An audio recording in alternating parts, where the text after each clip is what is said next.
This is the BBQ Central Show Archives. The BBQ Central Show airs live each Tuesday at 9 p.m. Eastern Standard Time and is brought to you by the BBQ Guru, makers of automatic temperature control devices, and a host of other products that make your barbecue and grilling life easier. Visit them online at thebbqguru.com or call them 800-288-GURU. And by Big Poppa Smokers, creators of fabulous rubs, online retailer of grills, accessories, apparel, and creators of their own barbecue contests.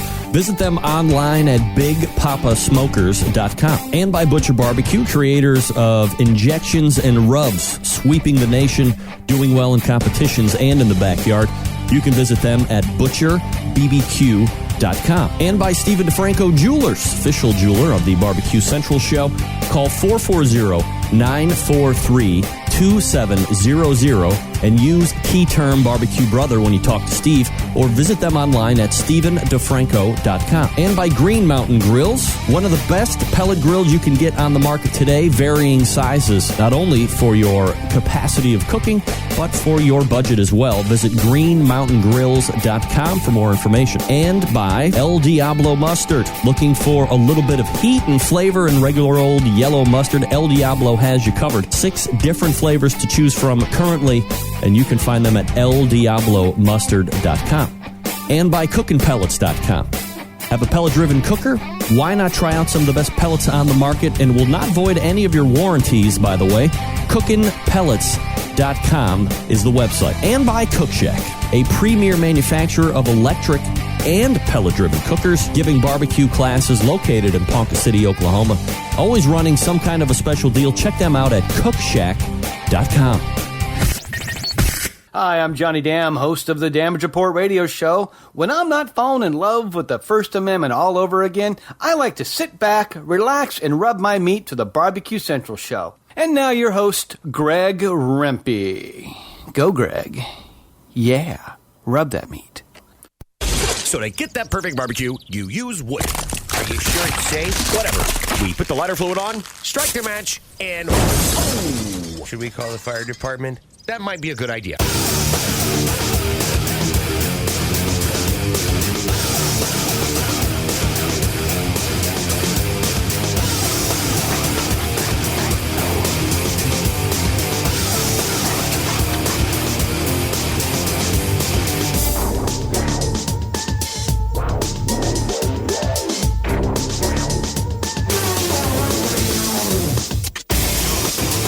All right, good evening and welcome to the Really Big Barbecue Central Show. That's right, it's the show that talks about all things important in the world of barbecue and grilling, broadcasting live and direct from the Rock and Roll Hall of Fame city of Cleveland, Ohio, rapidly becoming known as the barbecue capital of the North Coast. I'm your program host, Greg Rempe. Happy to have you aboard here on your Tuesday evening. If you want to jump in on the show tonight, more than happy to have you. It's a phone call, 216-220-0966. It's also an email if you want to. You don't want to call, fine. Send me an email.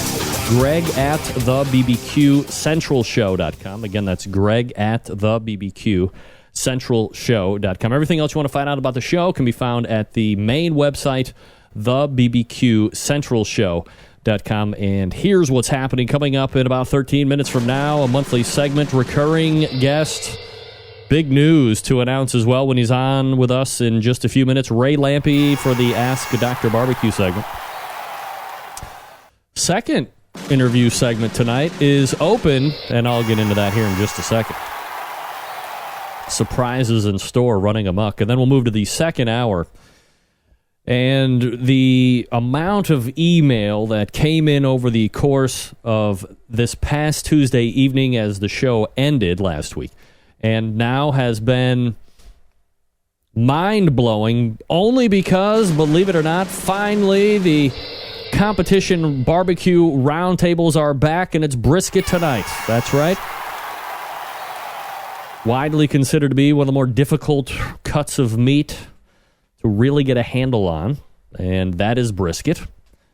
And we are going to break it all down for you, from buying it to prepping it to cooking it and to serving it to a certain degree, with 3 of the top brisket cooks in the country. So stay tuned for that. Bring your notebook, pack a lunch, kiss the kids, put them away at 10 o'clock because it's going to get loose quickly here on the Barbecue Central Show. 216-220-0966. Greg at thebbqcentralshow.com. And now we've had the parents. We've had Billy Do-Rag Carroll. We've had my sister and one of her friends. We've had, most recently, Deputy Corey making rounds into the studio and making his Barbecue Central Show debut live in studio. My neighbor and overall good guy, Desmond Motley, joining us here on the show. Desmond, how are you, bud? I'm doing pretty good, Greg. Thank you for having me on. Now, for the attentive listeners of the show, perhaps they knew that you were supposed to be on the show last week. Uh-oh. Are we saving the best for this week, or what? I mean, it's not like I get stood up a lot. Hey, you know what? I don't know anything. Not gonna lie, I forgot. Plus, what? Happy wife, happy life. That's right. I've said that before. Yeah. So, Now, for those that are wondering, Desmond is my, well, I guess if you're looking at my house, he's my right-hand neighbor. If you're walking out of my house, he's my left-hand neighbor. Or as we like to say it, we're the two guys with the new houses on the street. Yeah. It's an odd street that we live on, right? Typically, yeah. I mean, if you look at it, you would think like all the houses look the same, and our two houses just stand out. Like they just took my brother came over one time and thought our houses belonged on Cribs because of the neighborhood we lived in. Well, I always think of it as like thieves went into the subdivision and took out two houses and then put them into the street that we live on. I wouldn't be surprised. Yeah, I mean, you go halfway down our street, and it's like the same old bungalow, Cape Cod, couple A-frames, and then, boom, two new builds right there. Yeah. Like modern looking, one with a succulent lawn, one with a atrocious lawn. The lawn will make his debut soon, Greg. It'll make the debut soon. Hey, we don't want to point fingers. Hey, I'm not the bad lawn and who's got the succulent lawn. Hey, I'm just saying nobody knows whose lawn sucks or whose looks luscious. Right. At this particular junction, neither lawn looks luscious. Well, it hasn't been raining. One's more suck-like than the other. Well, hey, we're going to categorize. All right. I don't like to categorize much. Well, nobody has any Kentucky bluegrass, I'll tell you that. We're going to get into your cooking skills and like the level of cook that you rank yourself at and all that stuff here around 9:35. Okay. So that's fun. But let me tell you something. I was at work on Friday, and I work in Beechwood, so I get a call back from a guy that had left early, 4:15, 4:20. He's like, hey, watch out for the protest between the Palestinians and the Israelis going on outside. And I was like, what? Tell us so. Right. And where I work, you wouldn't associate any type of protest. It's a business park. Like, it's not downtown public square or someplace that you want to be sexy like where the news is going to come. And it's a business park on a Friday night. And, man, sure as shit, I'm getting in the car. There were 50 or 60 cops. There's mobile command set up. There's cars zipping down one side or down the street with Israeli flags hanging out on one car and Palestinian flags hanging out on the other car. And they're lined up on the sides of the street, is separating them like the Red Sea. And I'm driving through it, and things were just kind of ramping up. From what my boss told me, it actually got pretty loose a couple hours after the fact. Whoa. But here's me just trying to make my commute after getting my head busted by my customers all Friday, and trying to get home to enjoy some drinks with you, perhaps, and then your wonderful wife. Absolutely. Playing around with your beautiful son, Braden. And here are these people screaming and yelling. The Palestinian people are yelling, free, free Palestine, to the Jewish people, or Israelis, on the other side of the street. I'm thinking to myself, what good is the chant, free, free Palestine, doing in Beechwood, Ohio? I mean, what? I was thinking to myself, how about, there's got to be a couple of different options. How about getting in a plane? Everybody collectively getting in a plane. Take separate planes if you want. I mean, whatever. And going to, Israel, Palestine, or, I'm not a big geology or geography guy, and, where all that stuff comes together. But look, we all know we're talking. Go there and protest where it could possibly help. It's not helping in Beechwood, Ohio. It's not helping me get to home any quicker, being directed by the cops. But both sides had their respective flags. Yes. Flying down the street, yelling and screaming at each other. And then I thought this. Were they speaking English? Yes, of course. And so I thought about this. I'm like, okay, well, how about this? Instead of getting in the plane, let's do something completely outside of the box. Somebody take the initiative, walk across the street, introduce yourself, and perhaps find out the following. It's really cool to make new friends with different backgrounds and beliefs. Or perhaps, finding out that you don't have to hate someone just because everyone else where perhaps you've come from has been hating the other side for thousands and thousands of years. You don't have to bear the burden of continuance here locally, right? How about breaking the cycle? That's like a big psychological term. Breaking the cycle and starting it right here in the Rock and Roll Hall of Fame city of Cleveland, Ohio. Or perhaps realizing this, that even in your protest, unlike, the Gaza Strip and all this stuff, you're protesting. No one is killing each other over land or religion or whatever it is right here in good old Cleveland, Ohio. I mean, that's refreshing at the bottom level of what's happening here. That's got to be refreshing. No rocket-propelled grenades. No children strapped with bombs running around town. And Cleveland's on the rise. Well, that's just my personal opinion. Cleveland is on the rise. Cleveland's back on the rise. Well, with the little bit of notoriety he's getting from the RNC, and LeBron's back, and everybody's so LeBron's back, baby. Cleveland is a sports team, right? Cleveland is I don't say is a sports town. It's a sports team. It's Cleveland, Ohio against the world. Yes, that's what I was going to say. It's Cleveland against the world. A lot of people in the chat room don't understand that. And that's fine, but you're entitled to your own opinions, I guess. Needless to say, I was taken aback by what I saw Friday, mostly, I guess, because of the protest that was taking place here. Yeah, and thinking, and I don't know what the goal was. I didn't even know it was going to happen. I would have took a different way to work, or I would have took the helicopter. What is the goal of a protest for these two nationalities and a different country in a different city where what are they supposed to do? Make phone calls? Email each other? Here's what's going to be accomplished. Jack. That and 5 cents will get you a cup of coffee. All right. Enough of the political powwow here tonight between me and Desmond. Yeah.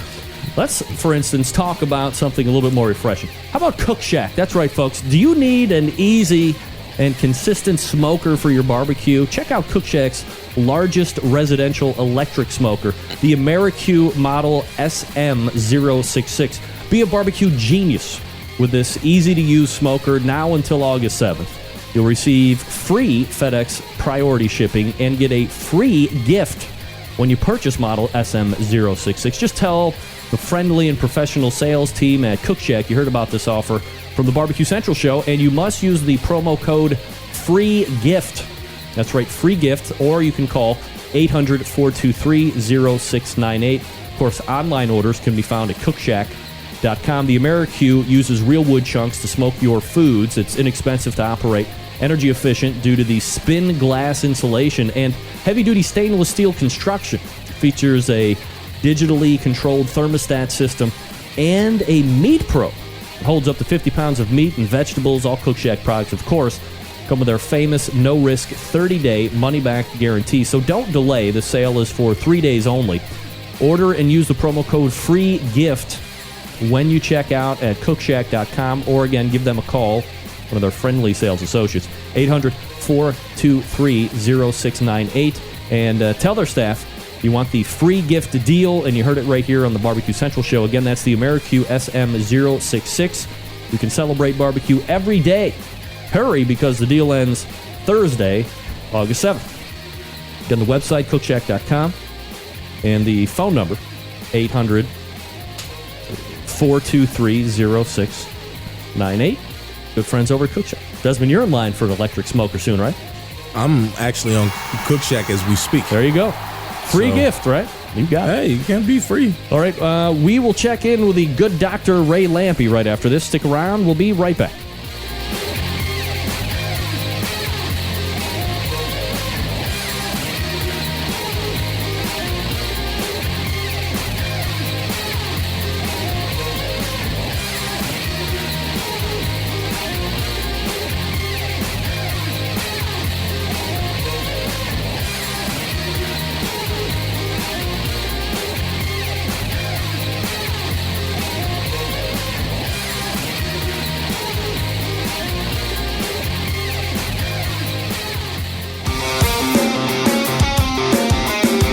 Broadcasting live from the BBQ Central Radio Network studios in Cleveland, Ohio. You're listening to the BBQ Central Radio Show. Once again, here's your host, Greg Rempe. All right, welcome back. 216-220-0966. Greg at the BBQCentralShow.com. Desmond Motley joining us for the show this evening. Desmond, thanks for hanging out at the house. Oh, no problem. Long no walk, problem. I know. Yeah, I almost rolled my ankle on a stone out there. Yeah?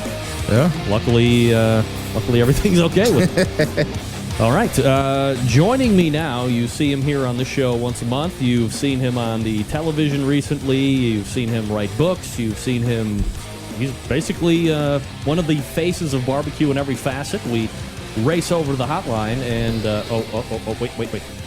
Almost forgot. Got a special intro for Ray, of course.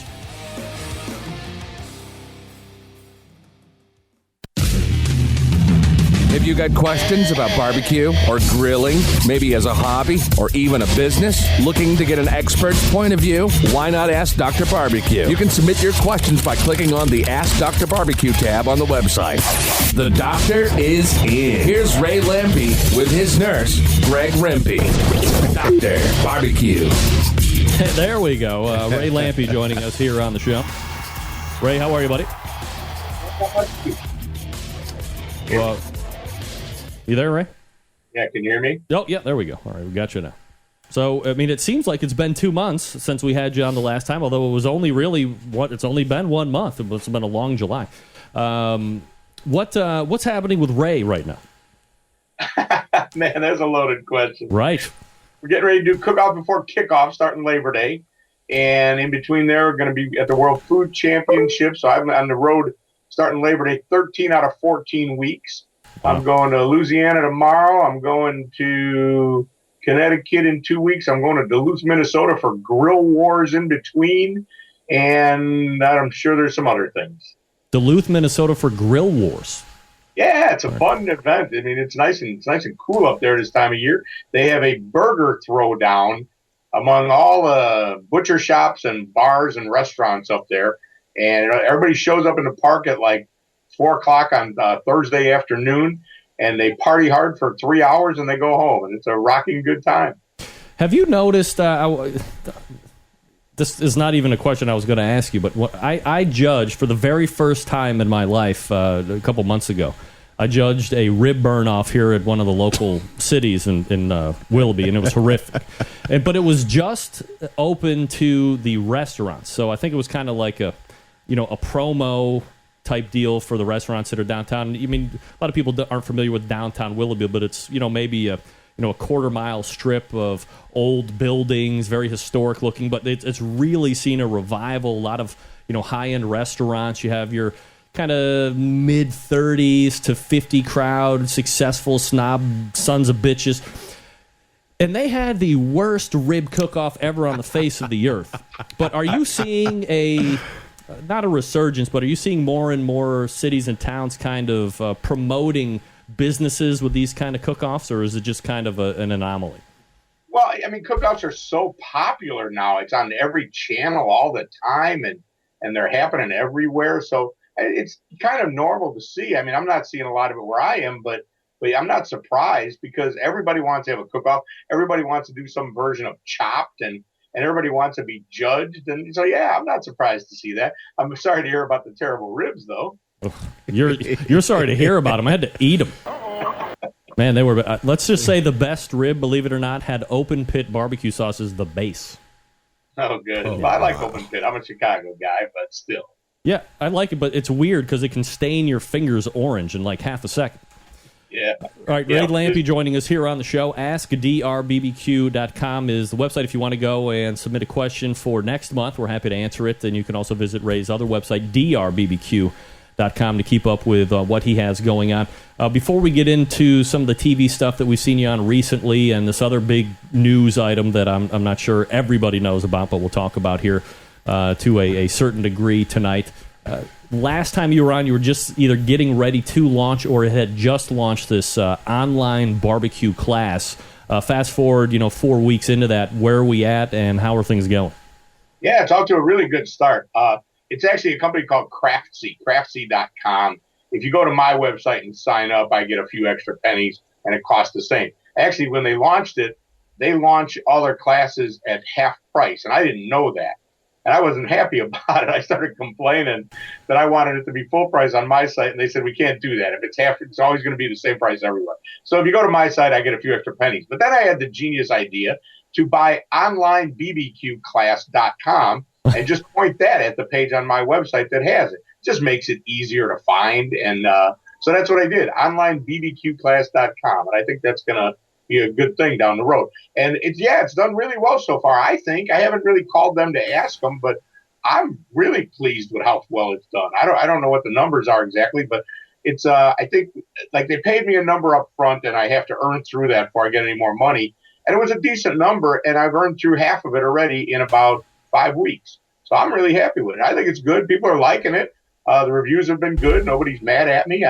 And Sandy really likes the barbecue sauce recipe that's on there. So I had to make that for her the other day. So that made me feel good, too, because she's pretty jaded these days. Ray, in regards to when you were putting this video together, or let me ask you a better question. When you buy the class, like what can one expect from a teaching standpoint? There's 7 lessons. That's sort of their footprint of how they like to do it. And the first one is all about barbecue, just talking about things. And I've got some grills there. I have some big green eggs, of course. I have a Weber kettle, and I had a Fast Eddie there. I'll give you an inside tip. We tried to shoot it in Colorado a month earlier, and we had a Stumps, and we had a Green Mountain grill, and I had some eggs, and I had the Fast Eddie as well. And we got rained out. We got a vicious thunderstorm. We couldn't do it, so then we did it at my house, and we used what I could scrape up, and it was some eggs and a Weber kettle and a Fast Eddie. So we would have had more diverse group of cookers, but it didn't work out that way. And I should show you the cookers, go through them, how you would set them up. But it doesn't matter. Any cooker can cook at 235 degrees. And so that's the first lesson, talk about wood and charcoal and that whole thing. And then there's a whole rub session and a whole sauce session. And then there's a session on ribs where I do whole spares, St. Louis cut ribs and back ribs. There's a chicken session where I do chicken parts and chicken halves. This is for home barbecue. This isn't a competition class. There's a lot of wavering back and forth. You'll recognize some of the things I did, but it's not a competition class. Now we did pork butts really just one way. I just cooked them and showed you how to chop it or shred it. And then I did brisket. I did the brisket 2 ways. I did it what I call Texas style and Kansas City style. Basically, season one got a spicier rub, and it stayed all together, and I sliced through the point and the flat, much like you would in Texas. The other one, I gave it a little sweeter rub, and in Kansas City fashion, I split it along the way and made burnt ends. So the sessions are overall cookers and wood and everything, rub, sauce, chicken and turkey, ribs, pork butts, and briskets. And once you buy it or you register for the class online, this is something you get to keep and you just keep going back to, or do you only allow to watch it for so long and then it expires? Yeah, no, it's yours for life. Once you sign on to it, you buy it, you have it for life. And that's the way it's a real interactive community too. You talk to the people. That's part of the deal, that I'm required to be there to answer questions and talk to the people that have signed up for it and stuff. It's really, they're doing it right. They've had great success in the craft world, and they're moving into food, and they know what they're doing. I mean, the footprint works, and I think it's really a good idea. Like I said, it's a basic barbecue class. It's not, probably most of the folks that are around here, don't really need it. But there's a lot of people interested in what we do, and they don't really know where to start. And with these lessons, they're going to be able to cook some pretty good food to put on the table. I'm actually just getting an instant feedback from Eugene Apicella, who said he signed up for the class. He viewed all the lessons, and he said it was well worth the price. So at least one positive reaction coming back here from all the ne'er-do-wells in the instant chat room here. We're talking with Ray Lampe, Dr. Barbecue. So good news on the online class and continued success with that. Let's talk a little bit. I believe it was it this past week that you were on American Grilled, or was it now like 2 weeks ago? Yeah, it was last week. Okay, last week. For the folks that don't know about it, little brief thumbnail sketch of what the show is about, and then how you were contacted, and I guess more importantly, what your show was themed over. Well, the show is basically chopped with grills. It's outdoors, but it's on the Travel Channel. It's very much about the cities that they're in. They went to 13 different cities, and they had a truck carrying everything, and very much embraced what was going on in the city, in the way the place they set up. The one I did that you saw last week was in Savannah, Georgia. The 20th of August, you'll see me again at about 10 feet from Wrigley Field, which is like somewhere I don't really like to go. I'm a White Sox fan, but I told them I was not wearing a Cub hat, that was not an option. But they're going to cities and really getting into a cool place in the city and using ingredients from the city as well. It's pretty cool the way they did it. And they're not giving you like stupid ingredients that you never heard of. There have been some wild ones, but it's not like chop. And it's all about grilling. They've got a double wide grill. One side's gas and one side's charcoal. I think it's pretty cool. They've rotated the judges. I judged 2 episodes this time, and I know Danielle did a couple. I know Famous Dave did 2, I think. Elizabeth Carmel did a couple. Little Robin Linders did a couple. I don't know who else. And then the third judge is typically a local, like in my case in Savannah, it was the guy that runs the Savannah Honey Company or Savannah Bee Company or whatever it is. It's a big deal, and he's a really decent guy and a beekeeper is what his thing is, and he's really interesting guy. So he knew a lot about Savannah, and he knew about this product from Savannah because he's the guy that makes it. So it was really a well done show, and I got to judge a couple of the episodes. It was a lot of fun. I mean, those guys battled it out. Poor Jack Waybar was basically probably going to win, and he burned up his pork chops at the last second. He was just so much going on. It happens, we all do it. And he kind of burned them up more than he couldn't get away with it. Some of them were recoverable, but there was a couple that he just couldn't recover. And that little girl, Tina, but she had kicked ass. She had cooked really well. But Jack probably, if he'd have cooked them pork chops well, he probably was going to win. But it's been exciting, I think. I think it's a pretty good show. Are you surprised that, Jack has been on TV a couple times. I believe he was on Pitmasters at one point, and maybe a couple other shows. Are you surprised he kind of got caught up in the madness of the show, having a little season on him, or just goes to show the pressure of television? Yeah, it's hard, man. Jack definitely knows what he's doing, and just shows you if he could have that happen, anybody could. It's tough out there, and I think Jack was trying to make some shrimp and grits and make some gravy at the same time, and he just got caught up with that, and he just his pork chops just got a grease fire going. I mean, that charcoal grill was hot. Yeah, I don't know. I mean, Jack certainly knows what he's doing, but man, it could happen. What do you think about the host guy? Is he a legitimate host person? I think he's really good. I kind of like him. I mean, he's a good guy. I can tell you that. We've become friends, and he's really a good guy. I kind of think the way his cadence and the way he's kind of, the way he speaks, I think it's kind of fun. I kind of liked it when I was there. So yeah, I do. I like the guy. I'm happy to work with him. I actually auditioned to be the host of that show. And they chose David, and I didn't know David or know the story at the time. I found out later. Once they started casting for cooks, I filled out an application, and the casting guy called me and he said, "I don't think they're going to let you cook." He said, "But they might let you judge." And I said, "Well, I'd rather cook. It's $10,000 if you win." He said, "Well, I know, but I think they'll just make you judge. And I said, well, talk to me about it. And that's what they wanted me to do. And but no, I think David's a decent guy, and I kind of like him. He's a little more even keel, than I would be. That's for sure. But I think that weird cadence that he's got, not weird, but that stoic, the way he speaks, I think it kind of works. Are you allowed to give us any insight into the Windy City episode, or is that kind of hush-hush because it hasn't aired yet?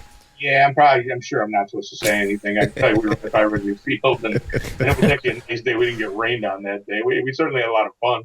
There's a lot of weirdo Cub fans around. That was kind of disturbing. But yeah, part and parcel of the bunch there, right, Ray? Yeah, there was like one creepy Cub fan there, like a whole. This guy, they definitely needed to investigate him. All right, so big news of the day, and I saw you had kind of passed me an email, and then I did see it on the Facebook as well. Big announcement. Folks, Ray Lampe being inducted into your 2014 Barbecue Hall of Fame, ladies and gentlemen. Look at this guy. Desmond, you are talking with a Hall of Famer to be. What do you think about that? I'm honored. Of course you are, you I am son honored. of a bitch. Hey, I'm glad to be here. I'm learning, I'm listening, and it's a great thing. You don't get to going on talk here. to Hall of Famers every day in my basement. No, I Ray- don't get to talk to barbecue Hall of Famers. Right. However, I do talk to Hall of Famers. In my opinion, is this the third class as it sits under the new indoctrination of Hall of Famers? Because it was like a crappy online presence there for a little while, and then. Not crappy. It was a start. It was a very noble beginning to the Barbecue Hall of Fame. So obviously you had some type of interest in that. Look. To be honest, it has risen to a different level. So let's just say that nicely. But I'm surprised that, and you're not going to say this, and I'm not saying it for you, but I'm surprised it's taken 3 classes to get you in. Well, thank you. That's very nice. And my question, and I just want to get your opinion on it. I mean, obviously you're happy to get in. I would be happy to go in. I thought you would be more of a getting in on the pitmaster side versus like the celebrity. I mean, certainly you've seen a lot of television stuff recently, but the chops and the experience comes from the pitmaster side. I honestly think I was a good fit in either side. I'm not bothered by it, honestly. These days, a whole lot of people know me more for being on TV than cooking in barbecue contests, because I only cooked one this year in January and one last year on Long Island with Dirty Dick. I mean, it's not like I've been very active in the competition world. I'm not doing any catering. I don't work at any restaurants. So, these days it probably is a better fit than pitmaster. To be honest about it, but either one was acceptable to me. I'm not bothered by it one way or the other. I appreciate getting in. I mean, there's just so many good guys that belong to get in. It's gonna take a while for the thing to get up to speed, in my opinion. And I get it. I'm really glad they're taking their time. But for me, if this was the position they offered me, I was happy to accept it. I don't think it's a stretch for me at all. I think it's a fair. Either one, I think, would have been a good fit. No, I don't think it's a stretch. I'm just thinking that as the years span, I guess I would know you more as a pitmaster than as a celebrity. But whatever. I mean, it's to get in is to get in. Because whatever level of celebrity I am was achieved because I was a pitmaster first. Right. There's no question. Right. So, I see it, but do you have any idea like how the process works, like how people are picked? Is it like submitting names first, and then the popular group gets to then be looked at by a panel to decide if there's worthiness? You know how that works? Yeah, there basically is that. When Mike Tucker and Ray Basso started it online, that's where it came from. I was involved as one of the panels that approved people. And but I'm not anymore when it moved over to the American Royal. But I'm not very involved in it. As terrible, as pompous as this sounds, I really never wanted to appear to be campaigning. Yeah. It was a little awkward for me because I have done a lot of stuff. I don't know. I mean, I got to think that I was going to be considered at some point. but I can tell you that going forward, I am going to get involved, and I'm going to help any way I can. I know that there's a nomination process, and the one thing I heard, and I've heard this from the original way we did it, the nominations that come in are not very thorough. So what we need to do, people need to nominate people, because if a guy doesn't get nominated, he's not getting in. I don't care who he is. Somebody needs to write up a nomination and then take the time to do your homework and write a couple paragraphs about what the guy's really done. Because I don't know who the people all are on the panel. I'll probably find out, but I don't know that they all know who Cliff Weddington is or Chris Lilly, for that matter. I don't know if they do. And if you don't give them good base to work on, these people are not going to get into the Hall of Fame. So I think the whole community needs to start filling out nominations, and don't be discouraged if your guy doesn't get on this year, because they're only doing 3 a year. Hell, save it and send it in again next year. I really think the whole community needs to get behind that and make that happen. And I'm going to push for that. And maybe we even need to have a process where we write the nomination. Once somebody is nominated, we do the homework and then present it. But we got to be careful not to be biased then as well. It'd be much better to have it come from the person that does the nominating. Because it's not the Football Hall of Fame where 5 years after Walter Payton retires, he goes in, and we know it. I mean, it's a lot more complicated than that at this point, because, I'm not retiring, and Myron certainly isn't retiring. He's in the Hall of Fame. It's a little more complicated than that. But there's good people that belong to get in there, but we've got to somehow get nominating them, and that falls on the whole community to me. Ray, I guess the most important question to ask is, when I get nominated into the Hall of Fame, am I going under celebrity or entrepreneur or what? Because it's not going to be pitmaster. We all know that. I mean, unless people like my backyard barbecue, which there's plenty. But am I going to be celebrity or entrepreneur? Because it's both for me. Well, there's the industry. Isn't that what it is? Industry and entrepreneur? Yeah, I think that would be a good fit for you. Celebrity works too. You're a big-time radio guy. Well, all right. You can't even say that without laughing. You bastard. All right. Ray Lampe is on the show every month. AskDRBBQ.com is the website if you want to ask us a question, which we didn't actually get to any this segment, but that's fine. We'll do that next month. We'll hold over. We got a couple good ones coming up. And, of course, you can keep up with Ray at DRBBQ.com. Ray, always appreciate the time, and we will talk to you next month. Always a pleasure, Greg. Thanks for having me. All right. Take care. There he is. Ray Lampe, Dr. Barbecue. Again, DRBBQ.com. And AskDRBBQ.com. Desmond, when I am asking a question for real, I don't need some Hall of Famer laughing in my face. Oh, you're a big radio celebrity. Tee-hee-hee. Well, you are. You get a lot of notoriety. Yeah, but you're not laughing when you say it. He was laughing. He was busting a gut. I mean... I know. Get over it, right? I'll get over it. Sooner or later. Hey, Desmond, you know about El Diablo Mustard, right? You've had it at my house. Yeah. Yep. Did you know that August is one of the peak grilling seasons of the year? Well, maybe if you live in other places where you can grill all year round, it's peak all the time. Yeah. But, this is August, July, June. I mean, we're kind of in peak grilling and barbecue season right now. El Diablo wants to turn your ordinary barbecue into some of the hottest on earth. That's right. Try adding some El Diablo's fiery habanero, roasted chipotle, flaming jalapeno, or spicy mango in your sauce, marinade, or rub for a new flavor kick that's hot and intense. El Diablo features 6 bold flavors that taste great and are hot as hell. How about trying mango for island heat on your meat? What are we talking about? How about trying some Southwest roasted chipotle? For blazing layers of flavor, try that steakhouse for a zing of Worcestershire and tangy tomato. Or make an ordinary hot dog an instant chili dog classic with El Diablo's Texas chili.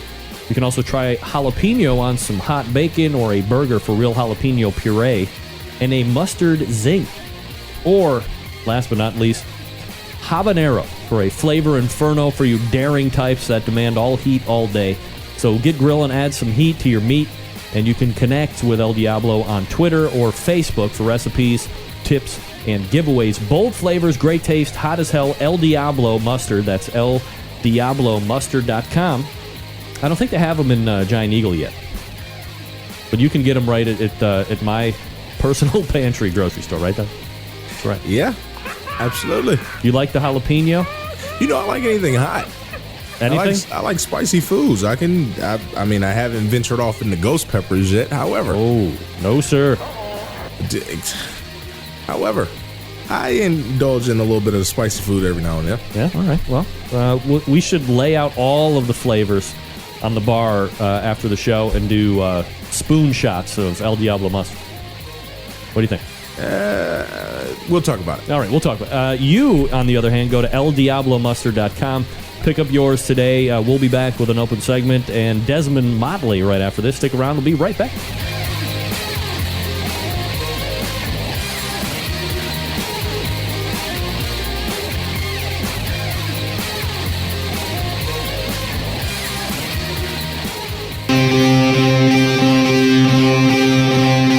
Get in the smoke. Call 877-448-0433 to get on the air. Now, here's your host, Greg Lampe.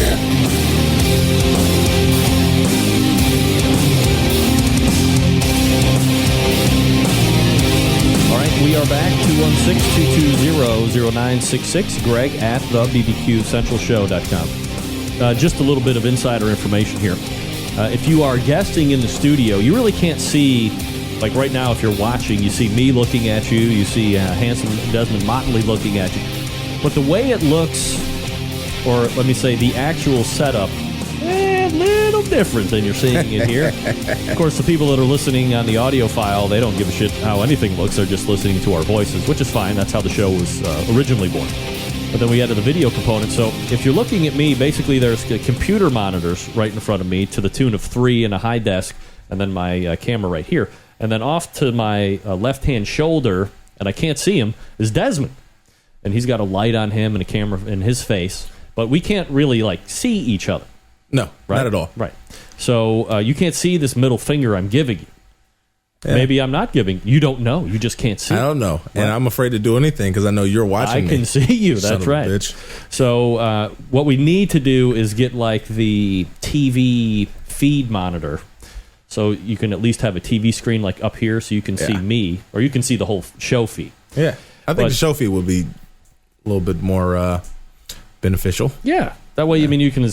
There's a visual connection. A visual.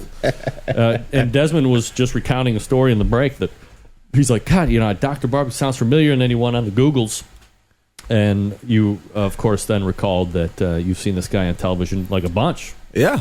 So, Barbecue Hall of Famer. That's awesome.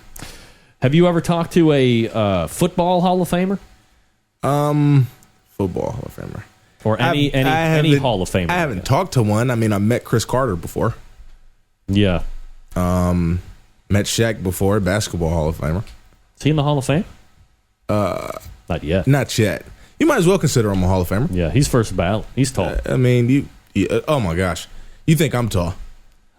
He dwarfs me. I met him when he first signed with the Cavaliers years ago.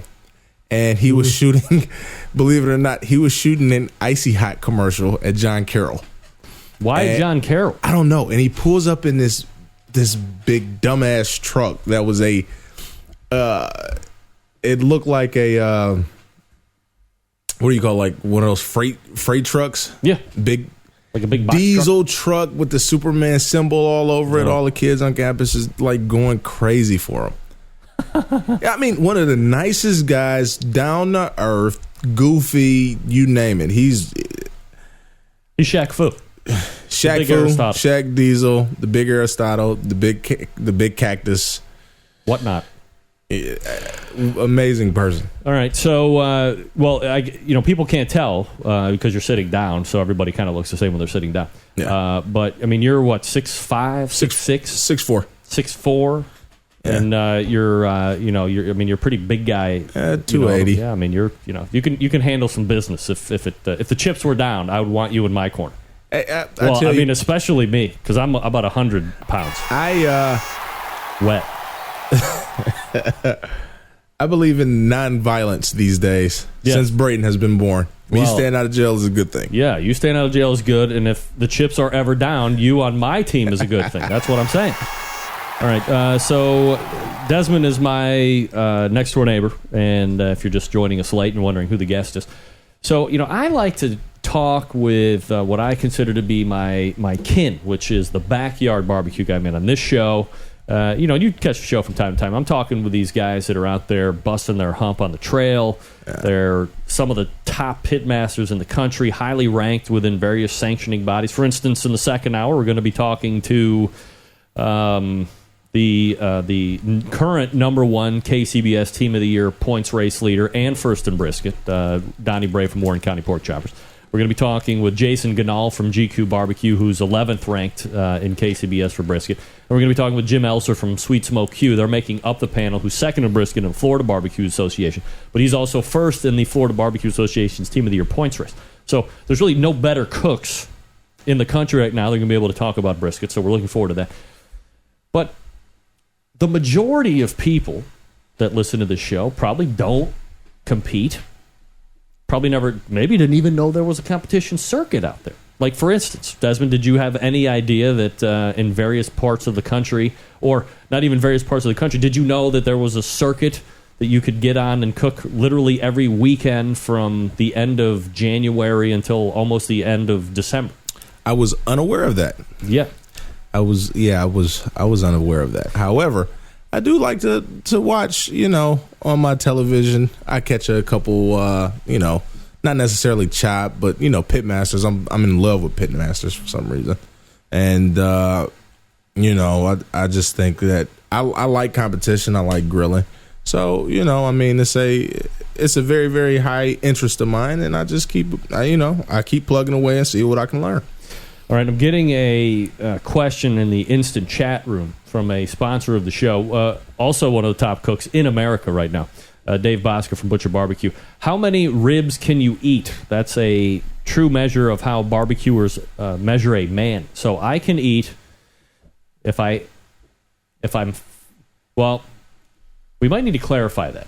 Like if I just ate and then somebody dropped ribs on me, I'm not going to be able to eat the same amount than if I'm, I'm going to cook ribs for the day and I might lightly graze. If I had my druthers, I could probably put away a slab of St. Louis style spare ribs. Okay. I might be sick later, so that's roughly 10, 11 bones. Desmond, you're sizably bigger than me. What's your measure of magnitude? I've honestly eaten, not in one sitting. I've honestly, throughout the day, I've probably eaten about 2 slabs. Really? How many at one time do you think you could do? I can eat a slab of ribs at one time by myself. No problem. No problem. I'm not a sauce guy. I think sauce is more sort of a filler. I like rub, to be honest. So 12, you think you could do about 12 bones? I think, I would say if I had to, I could do 12. Yeah. And again, sickness. I could probably dial it back, have 6, feel comfortable, and not hate myself in the morning. I never hate myself. I think ribs are delicious. Well, yeah, but, I feel fat, and I'm like, oh, why did I do that to myself? I ate all that pork. Little self-hatred. Hey, let's give a shout-out to Sweetberry. Nope. I love that place. I love that place. Honestly. Yeah. Okay, the first person in the chat room that can tell me what Sweetberry is... People have no idea what we're talking about. I bet you they don't. They have no idea what we're talking about. Here's the bottom line. We live in a city. I guess you could classify it as a pass-through city. Yeah. It's, in the old days, it was kind of dominant-ish in sports in the back of the old days of the Chagrin Valley Conference. But otherwise, people would see Wycliffe on a map and blow right through it. And you can literally blow right through Wycliffe and not know that you're like in a city, or that one city has now folded into the next. And all of a sudden you're at 90 and you get on, you're the hell out of here. Yeah. There's nothing in the main drag, which is Euclid Avenue, that keeps you here. No grocery store, no Starbucks, no McDonald's, no Burger King. It's a McDonald's, but it's terrible. That's technically Euclid. Watch out. No, there used to be a Wendy's, but no Wendy's anymore. There's one Subway. Yeah. And I'm like, man, there's nothing here. And finally, there was like this old little... It had attempted to be many things over the years. Yeah. And now it is finally like this family-owned grocery store. Man, it's great. Isn't it? Oh, my gosh. Fresh produce, juice. Got some of the best pretzels you can buy. And you're a big shopper there. Yeah. I literally go probably 2-3 times a week. And you like the ribs there? I get the ribs. I get the St. Louis style ribs. Yeah. I got a pork chop the other day. I got a single pork chop that was probably about, you can see me, probably about that big, probably about that thick. Yeah. $3. So the pricing is good. Pricing is phenomenal. Well, phenomenal. I was just happy to finally... You weren't here. Were you here when that other grocery store made an attempt over by Dollar General there, up at the top by the Speedway? No. Yeah, there used to be a grocery store there, and then that got kicked. That didn't work out too well. In the middle, I think. Yeah. But Sweetberry seems to be on the rise. Yeah. A lot of good support. Yeah. So support the local businesses. Yeah, I mean, why not? Support the local businesses. I just got a text message, Greg. Well, from who? The wife. Okay. Shout out my brother-in-law and his girlfriend. Okay. So shout out to Matt and Chelsea, my lovely wife Annie, and my sleeping little boy Braden, who is, honestly, anybody calls this show, I think my kid's cuter than yours. And we'll fist fight for it. Well, Desmond won't, but I'll pick up the slack because he's taking up peace. All right. So what are you cooking on currently? And now that did you have any idea that the guy that moved in next door to you was going to be bringing an army of cookers with him? I am currently cooking on a Weber. Can't remember the model. That ain't no Weber. Shut up. That ain't no Weber. Yeah, whatever. Anyway, the guy who moved next door. Well, for one, you did a phenomenal job building this house up from the ground, because I thought it was going to be like the neighbor's house. And you know what? They're nice people and all, but wasn't that appealing to me. Yeah. So when you moved in and I was grilling the one day, and he was like, "Hey, yeah, I do this." I said, "What?" And you said, "Yeah, I got like 12 of these things." Right. I said, "Do you drink?" And what did you tell me? Hell yes. I bring it. I don't know if you ever seen Step Brothers, but at that moment, I thought we became best friends. We might. We're the best neighbor friends you can be. Yeah, I mean, it was. Hey, you drink, I drink, you grill. I try to grill. I'm a novice. I'm not gonna lie to you. You're good. I don't know. I don't think you're gonna see that chimney ever again. I'm in love with that thing. Right, look, this is something that needs to be brought to attention, because there's a lot of people out there that still want to use the lighter fluid. And 2 and 3 years ago, I would be a little bit more snooty about people using the lighter fluid. I don't use it anymore. No, but I'm thinking, if you're going to use it and you do it right, it's going to burn off. But, you can't ever trust the general public. Correct. So why not use tools that might be able to better up your barbecue? That's I coined that phrase years ago, better up your barbecue. And I said, "Hey, Desmond, you use lighter fluid?" Yeah. Why not? I was like, hold on. Ran into the garage and I pulled out the charcoal chimney and I said, "Hey, try this out." Yeah. And we did it last week. I did it a few days after that. Yeah. And you'll never see that damn thing again. No, I won't see it again. Well, that's fine, because I got the weed burner. But the other thing that we won't see is lighter fluid. No, we don't. That is sacrilegious in my house right now. Right. Now you really use it the way the charcoal chimney was intended. I mean, obviously something's invented, and then everybody thinks that how can I make money off this? So they made the paraffin cubes and the Fat Boy wood sticks and all this other stuff. You just wad paper up there, light it, and go. Yeah, why not? You have the caveman style. Yeah. Just light something and let it go. And now, no more lighter fluid, potential taste, which is great.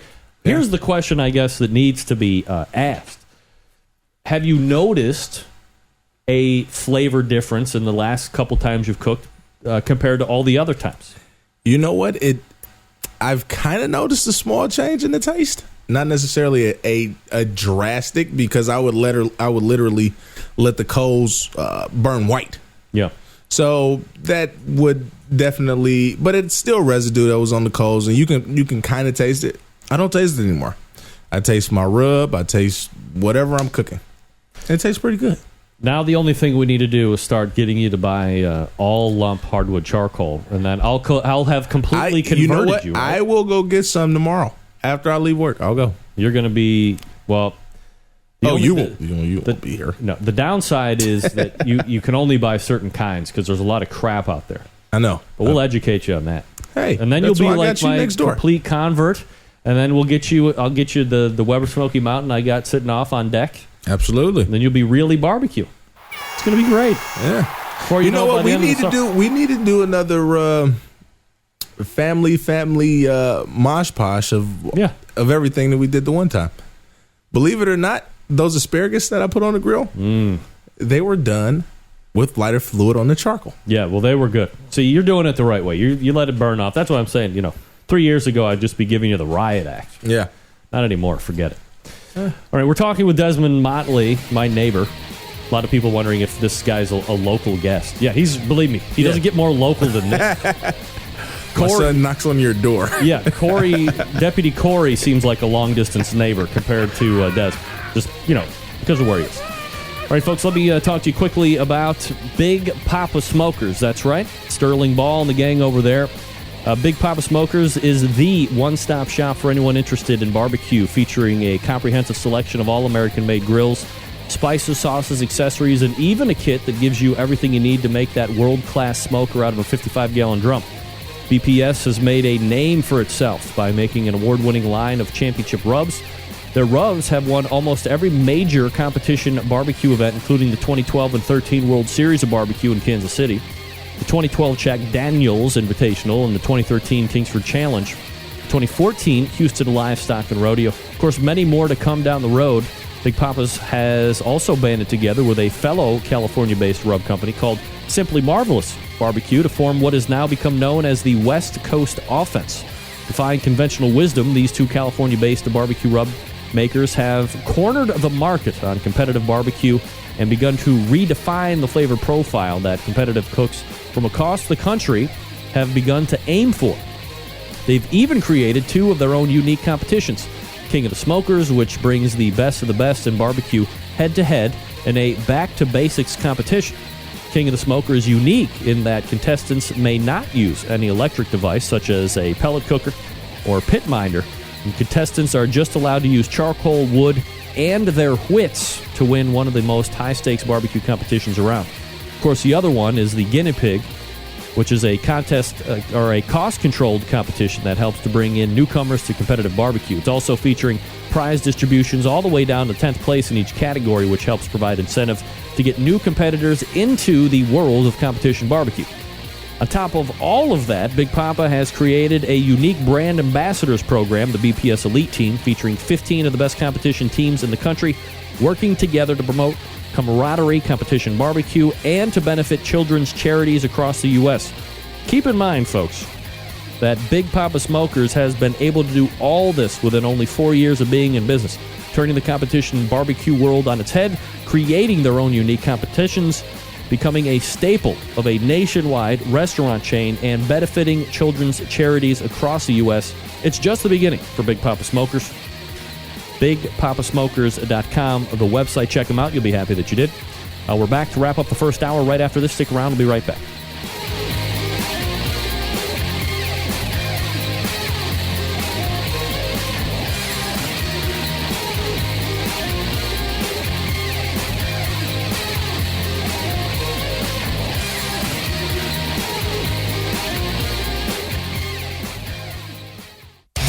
Big name interviews, advice on cooking brisket and ribs, and the only host willing to share his honest opinion on all things important in the world of barbecue. It's the Barbecue Central Show.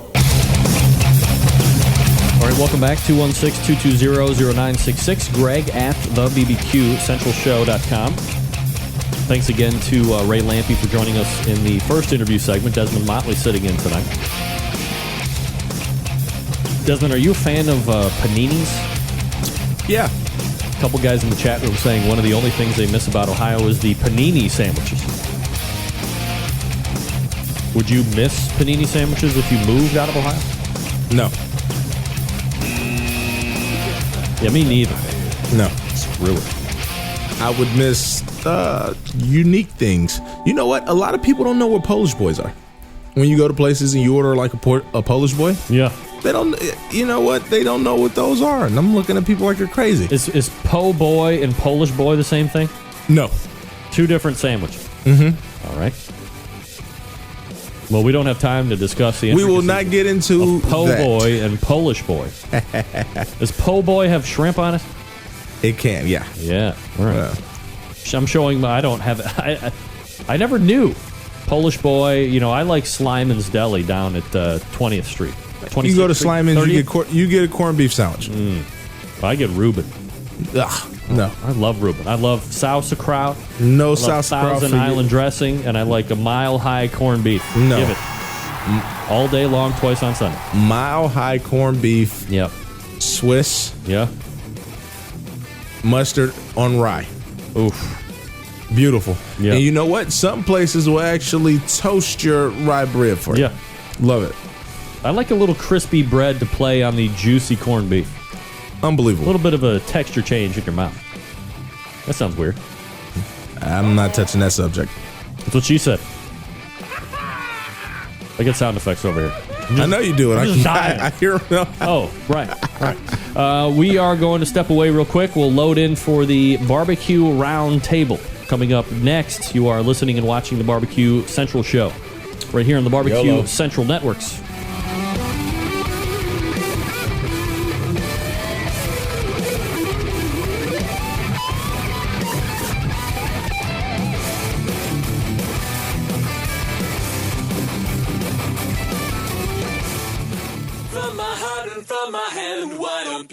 Understand my intention.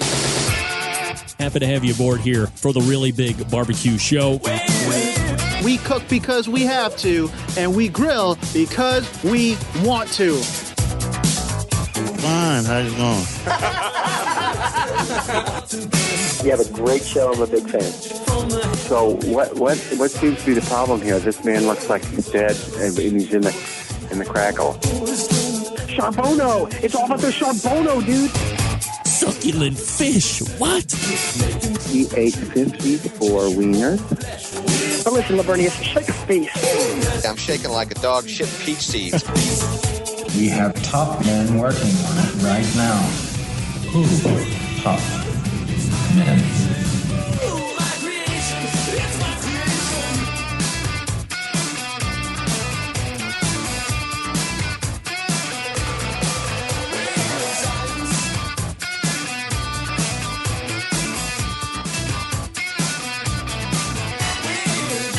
All right, just like that, we are here for the second hour. Desmond Motley joining us. Desmond, how are you, buddy? I'm doing really well, Greg. Right. You are in for a treat, my friend.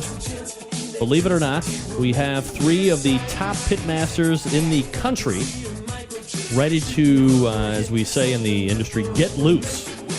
On the subject of brisket. One of the most popular segments or styles of show that I do here is called the Competition Round Table. Tonight, it has everything to do with brisket. Joining me on the panel tonight, in no particular order, currently ranked number one in the KCBS Team of the Year, and the brisket category, Donny Bray, Warren County Pork Chopper. Next up to bat, going all the way down to the southeast, currently ranked number one for Florida Barbecue Association Team of the Year points, and second overall in the brisket category, Jim Elser. And a guy who was sucking back a brown succulent liquid, making ready for his second week in a row appearance, none other than the pitmaster of GQUE Barbecue, Jason Ganahl, currently ranked, I believe, 11th overall in the KCBS. for brisket. So, gentlemen, appreciate you joining me tonight. Donny, do I have you here? Yeah. All right. Do you not have video tonight? Hit the little camera. Hit that little camera button there. No? Hang on just a little bit here. All right, you work on that. I'm going to go all the way over to my right and pull up Jim Elser. Jim, why don't you go ahead and tell everybody just a little bit about yourself and perhaps what you're cooking on. Well, I'm a fellow Buckeye, Greg, as you know, living in the great state of Florida. I'm cooking on, I mainly cook on ugly drum smokers and some GMG pellet cookers. So that's what I'm cooking on right now. Just ugly drums. And I cook my chicken on Green Mountain pellet cookers. All right, Green Mountain pellet grill. That's Jim Elser, Sweet Smoke U. Donny, what are you cooking on these days? I cook on backwoods. I'm up using a G2 competitor and a G2 party. Have you ever cooked on anything prior to the backwoods? Has it always been a backwood thing for you? You know, I cooked on the same homemade offset stick cooker for about 30 years. Oh. And I still have that. Done really well with it. We, in KCBS, I think we finished 12th with that in overall rankings before we decided to try something commercialized and actually try to get into the water pan portion of it. And really, really, really like the backwoods. Have you ever considered going back to the old-fashioned stick burner at this point, or no? You know, I do every once in a while, but it's usually when I have to step things up for quantity. I'm probably not. I'm really satisfied with those cookers, and I get introduced to a lot of cookers. And I think that we as cooks, we can get on top of any of them, but if something isn't broke, don't fix it. Last but not least, the pitmaster of GQ, Jason Ganahl. What are you smoking with? I'm smoking with a FE100 and a Memphis Pro for contests, and then I have a big green egg for my backyard. Memphis Pro is pellet grill, correct? Pellet grill, correct. Yep. How did you land on a Memphis grill as compared to any of the other number of pellet grills that are out there on the market now? Yeah, the Memphis, what I liked about it was that it went up to 600 degrees. So it originally was a backyard pellet grill. So with all the little kids running around the house, I don't have time to tend to a fire. So I just wanted something super simple that was very versatile, that got to a very high heat and also could cook at a low heat. So I just kind of rolled the Memphis out from the backyard and put it in my comp trailer, and that's how it ended up in my comp trailer one day. Are you wearing a St. Louis Cardinals jersey? Can you not see it that well? You need a better view there? I don't think the Colorado Rockies barbecue invitational people are very happy about you taking their money and sporting a Cardinals jersey. What the hell? Well, the joke was that Troy Tulowitzki still made more per at bat than what I made that weekend. Yeah, so he did all right. He's probably doing all right. Yeah, no doubt about it. All right, next question here before we hit the first break, and then during the log segment, we'll get into the prep and ramping up for the cook. Jim, let me get back to you from Sweet Smoke Q. There's been obviously a lot of talk, even last 3 or 4 years of when teams decide to make the jump from the stuff. We're talking about brisket, of course, but the stuff that you get at Sam's or at the grocery store and deciding to kick it up a notch and going into the Wagyu category. And you've seen a number of purveyors show up, of course, over these last couple of years as well. So I guess it's a two-pronged question to everybody, and we'll start with Jim. Do you use the higher-end, the Wagyu stuff? And if you do you have a preferred purveyor of the Wagyu? Yeah, I only use Snake Rivers. Their quality is far, above anybody else that I've used. When I started in this game 5 years ago, I was, cooking the CAB, choices, and then, once you cook the Wagyu, it just, I won't go back. They don't even compare. Do you get are you getting a more beefy flavor? Is it more tender? Like what are some of the two key points that you find between what you were using and what you are using now? Well, the thing with a higher end brisket, like a Wagyu, and I've cooked different brands of Wagyus.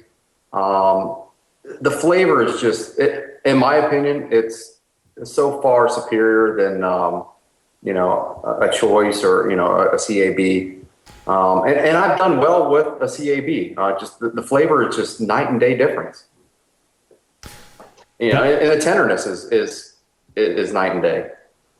Donny, are you cooking the Wagyus as well? And if so, have you tried out all the other brands that are out there, and who have you landed on as a top supplier right now?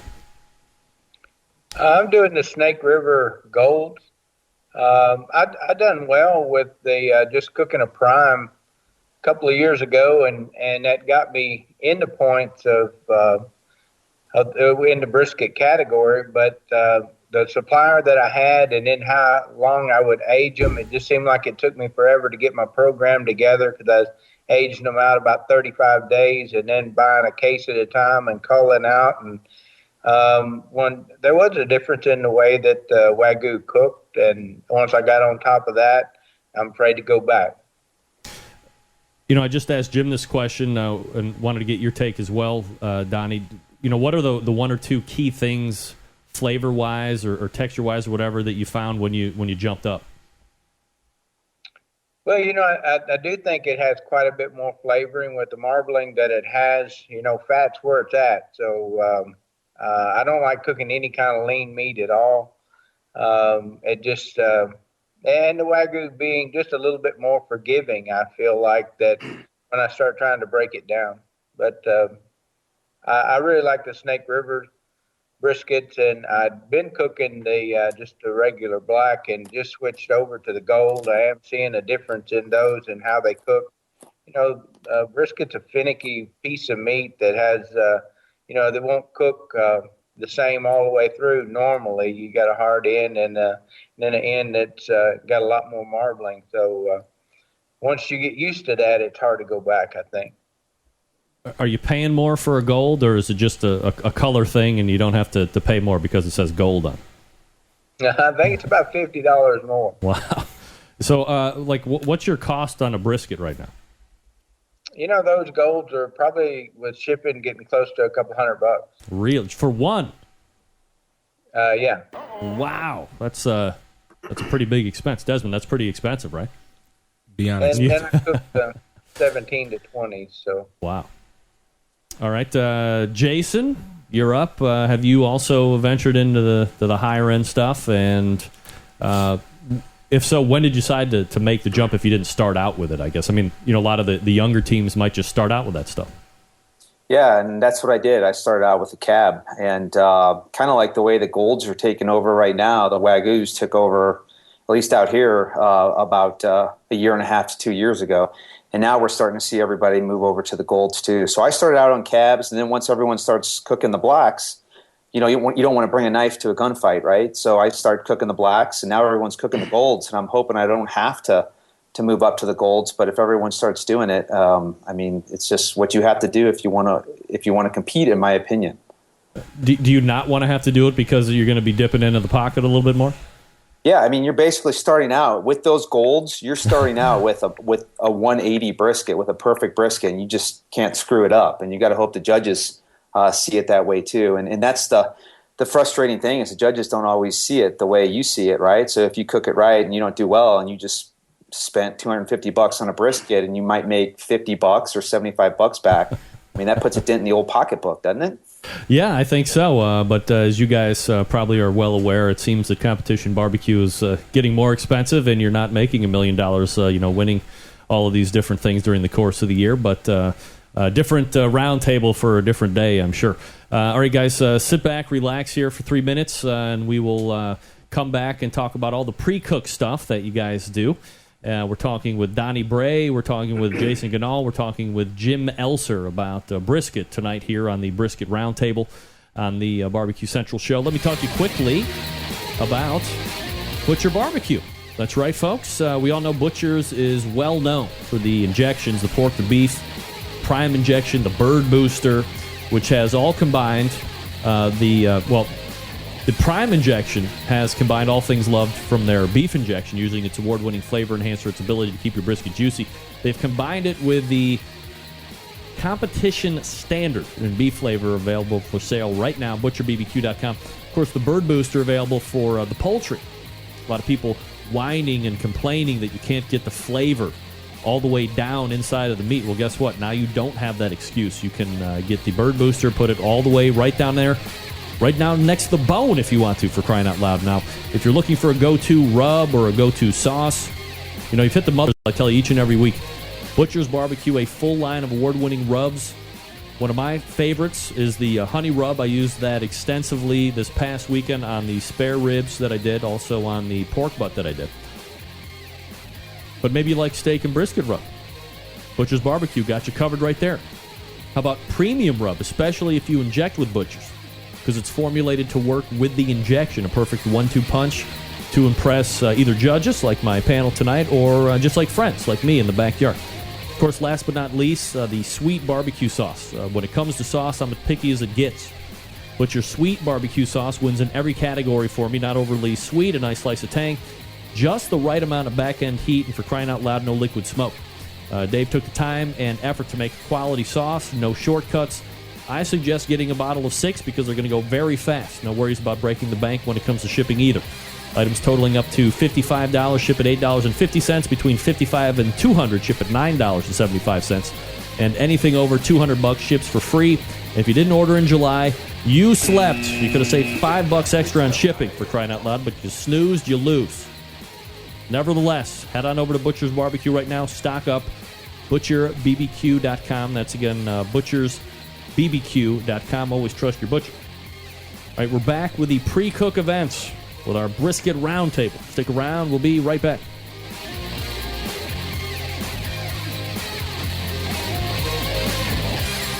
Broadcasting live from the Barbecue Central Radio Network studios in Cleveland, Ohio. You're listening to the Barbecue Central Radio Show. Once again, here's your host, Greg Lampe. Watch it. All right, we are back. Oh, sure I got my damn screen up right. No, that's not it. There we go. All right. Joining me, Donny Bray from Warren County Pork Choppers, Jason Ganahl from GQUE Barbecue Team, and Jim Elser from Sweet Smoke Q. We just got done talking about what they cook on and the beef that they use and why they use it. Let's get into the important stuff, gents. Talk about some pre-cooked stuff here. And we'll start with Donny Bray from Warren County Pork Choppers. Donny, I guess it used to be kind of a hotly debated topic, and I've thought about weeding questions out, but I found that I've left them in, and then all of a sudden somebody surprises me with an answer, so I better not do that here tonight. Is it whole packers or flats for you? That's whole packer. Uh-huh. Have you ever dabbled with the flats, or have you ever been caught in a position where you've had to do it, and what do you like between the two? Well, you're sacrificing, if you did do that, you're sacrificing a portion of that that makes really good burn-in. So I have cooked flats before, but not for competition. Jason, is it packers, or have you done flats? Yeah, first of all, I want to flick off my pencil here. I want to write down what Donny says as he's speaking here. Right. I cook pretty much just all packers. I like to turn in burn-ins, so I use the point off the packer for my burn-ins.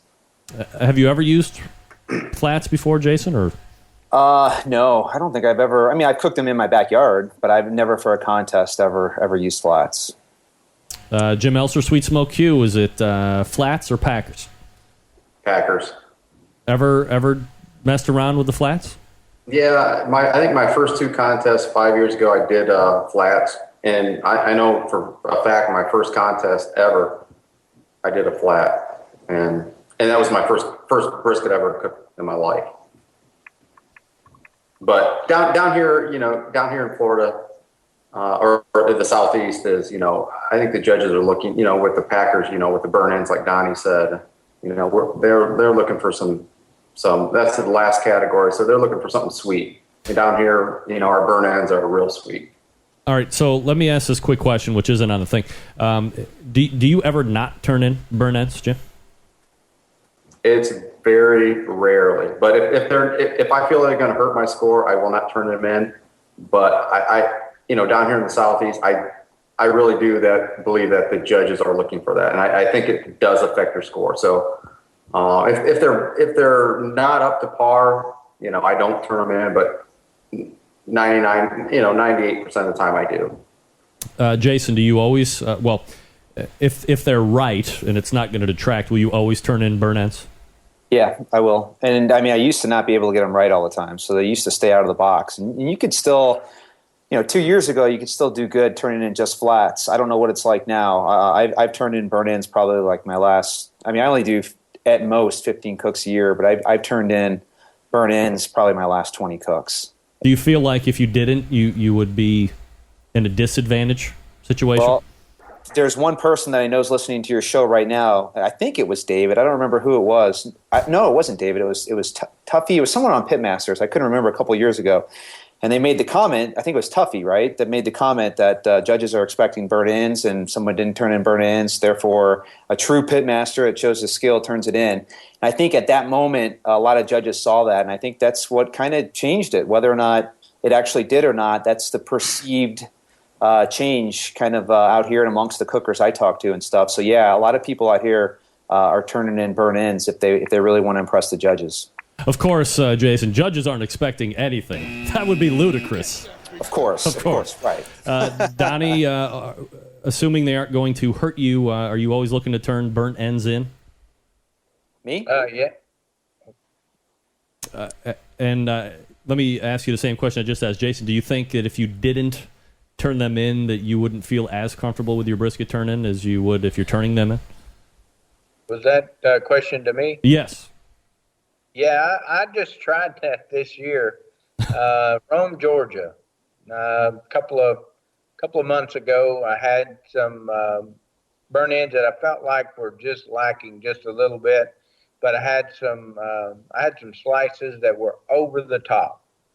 And, I cook every weekend, so from one week to the next, you really get a chance to know, at least on your trailer, good from bad. So I had some that I felt like were over the top. I went ahead and turned them in without burn ends and finished, 13th, 15th. I done forgot. It was something that was definitely wouldn't help anything in points and cost me, had 3 other good categories and got reserve instead of grand. So I feel like since then, I've just tried to get jiggy with my burn ends. If I can do anything to them to correct what I feel is not right with it, they're going in the box. Donny, let me stay with you for the follow-up question here. And maybe now it's different than it was 3 or 4 years ago with how much briskets are costing anymore. But how many briskets are you cooking for a comp? I only cook one, not really because of the finance part of it, but I feel like if I take 2 and I'm cooking 2 and one's a little bit lacking, I'll tend to just try to work and not try to bring the other one around. I just give up on it. I think that with one, I can stay focused on it, walk it through the cook, get it through the stall, and actually feel like I produce a better product with one than I do 2. Jason, let me go to you for that question as well. How many briskets are in your cooker for a competition? I agree with Donny. I used to, a couple years ago, I used to cook 2. I used to cook 1 cab, and when I was getting in the Wagyu, I used to cook 1 Wagyu. And I have found that it's just easier for me in my setup just to cook 1. So I just stick with just 1, and I feel like I can baby it better and just keep a close eye on it and pull it off right instead of trying to finagle with 2 and pulling one off a half hour before the other one, et cetera, and just creating more inefficiency in my cook. Jim, are you going to buck trend here and say you're cooking like $1,000 worth of briskets during a competition, or are you a single guy as well? I'm going to agree with Donnie and Jason. Normally I cook one, but just because you can watch it and baby it. There's times that, a big contest, I just get not scared, but afraid that if I mess one up, I will cook two. I've been, known to go into a big contest and cooking two Wagyus. And about probably a year and a half ago, I was cooking a CAB and a Wagyu, but nowadays I'm just cooking one. I think I can, pay a lot more attention because, you get two of them in there, it takes double attention to it. And, if you just cook one, it's, I think it's a little easier. So nowadays I'm just usually cooking one Wagyu. Jason, let me ask you this question. And this is something else that's, I guess, changed over the genesis of the round table because it was a lot more pertinent maybe 3 or 4 years ago. But I don't imagine you're, flying private jet out to Snake River Farms and like hand selecting your briskets. It's probably mailed. So, ideally, what are you looking for in a brisket? That really makes it stand out to you as being a good cut, or this is going to be a good brisket versus not so good. Yeah, that's the hardest thing about ordering from Snake Rivers is you don't really know what you're going to get, right? It's kind of like the old Forrest Gump. Life's like a box of chocolates. Well, Snake River Farms briskets are like a box of chocolates. You never really know what you're going to get, right? So I ordered, I think, like 8 or 9 of them at the beginning of the year, and I ordered the 14 to 17 pounders. They just work better for me, and from a timing perspective, and when I want it to come off, and I know the 17 through 20 is going to give me a better yield and more meat to kind of choose from and stuff. But I found a sweet spot with the 14s through 16s. But I've also found that I like the 15 and 16s. So I just keep the 14 through 15s and cook them here at the house. And I use the 15 through 16s at competition. Jim, what are you hoping to get in a box? And I guess maybe this is a better question when you're ordering, because all you guys are using the Snake River Farms. How many are you ordering? Do you do all your stuff well in advance? Is it like week by week? And what are you hoping to see size-wise and feel-wise in those briskets? Yeah, normally I order 4 to 6 briskets at a time. Right from Snake Rivers. Like Jason was saying, we don't know what we're going to expect, but I like the 14 to 17 pound brisket range. I've cooked the 20 pounds. It just doesn't work for my program. And actually, I have one with. One time, I got a 8.5 untrimmed. I believe it was Snake River's brisket, and I won with it. And it just that size works for my my program. And there's times where I'll get one that I'm not happy with, and I'll cook it at home or do a practice cook with it. So. But 9 times out of 10, if not more, that I'm pretty much happy with what they send me. Donnie, what's your order process like? I guess from Snake River Farms, will you order a season's worth, or do you just kind of order a handful at a time? And what are you hoping to see in the box? Well, I order when they have. Unlike the other gentlemen, I cook the large ones. Usually, I don't see more of a flat. In some cases, maybe I'm just getting more fat, it's sort of like that, more power, bigger's better, all of those things. But I order when they have those in stock. I order, anywhere from 6 to 9 of them. I use those because of, more area of burn ins, just a little bit more as far as to choose from, I guess. I don't normally see a lot of difference in the flat, but what I'm looking for when I get those out is one side of the flat's going to show the thickness and the other side's going to usually go to nothing. But I'll pick them out just by that one spot on the flat and sort of category it to the level of the contest that I'm going to. And it doesn't matter. You need to do the best you can do at every one of them. But, if it's a large contest and a lot at stake, I'll try to save some really nice ones up. Jason, let me head back to you for this question, and then we'll go around the panel. Trimming process, once you get it out of the cryovac and you're getting ready to do whatever knife work you're about to do, is there a lot of stuff you get really intricate with it, or because of the grade, do you not have to do a lot of knife work? Well, if I ordered the bigger briskets, it would make the trimming process a lot easier. What I like to do is I just like to trim all the fat off the top. And if I had a bigger brisket where I could take, say, a 1/4 inch just right off the top across the board, it would make the trimming process super easy. But getting the smaller ones, I've got to be a little more skilled with the knife work and not take out a lot of meat. But I do like to take off a lot of that stuff on the top because I don't want my rub to fall off during the cook. Donny, back to you. What's your trimming process like, if any, on the briskets? I'm pretty aggressive with the trimming. I separate. I go ahead and trim most everything out that I don't want. Jim, trimming for you? I do not separate. I've tried to separate before. It just doesn't work with my program. Actually, brisket is the first thing I trim at, when I get to competition because it's the easiest. I don't trim a lot. Basically, I just kind of expose the point for to get some bark and rub and on the point for the burn ends. But it's pretty much basic. Let me go back to Donny here just for a second. For the folks that don't know, maybe my in-studio guest Desmond doesn't know what we're talking about here. But when you say you separate, because this was the next question in the thing, was is anyone separating point and flat prior to any cooking going on? And I assume that's what you're talking about, right, Donny? Yeah, basically just getting rid of all the fat so I know what I got, so I can pick my areas of turn in and got more of a plan of attack, before I actually even light my fire. Jason, will you separate it all, or you leave it whole all the way? I separate it about 80-85% of it, and then when it's finally cooked, I just like to be able to take one finger and just slice it and finish it. So I separate most of it, but it works for me just to kind of keep it all intact. Jim, just to go back to you real quick, you are not separating. No, I'm not. Right.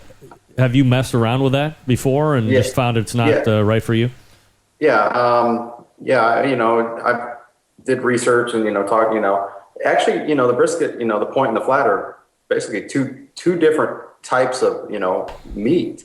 So and the research I did a couple years ago, 3 years ago is try to treat them as two different types of meat, and it just did not work for me. So I was, not separating, and my program is I separate it once the flat is done. That's when I separate it, and then cut my chunk my burn ends, and then put them back on the smoker for a little bit. Donny, let me come back to you for this question. This is going to be a question about injecting. Believe it or not, 5-6 years ago when I started doing the show, there were still some people that weren't injecting, whether it be pork butts or briskets, and that's probably fallen off quite a bit. Everybody's probably injecting at this point. So I guess, the question is, are you injecting? And if you do, what are you using? And I guess more specifically, do you use something commercially made, or are you somebody that likes to make their own beef injection? I've always injected, and I guess I give a plug for David. I have never, ever injected with anything but butchers.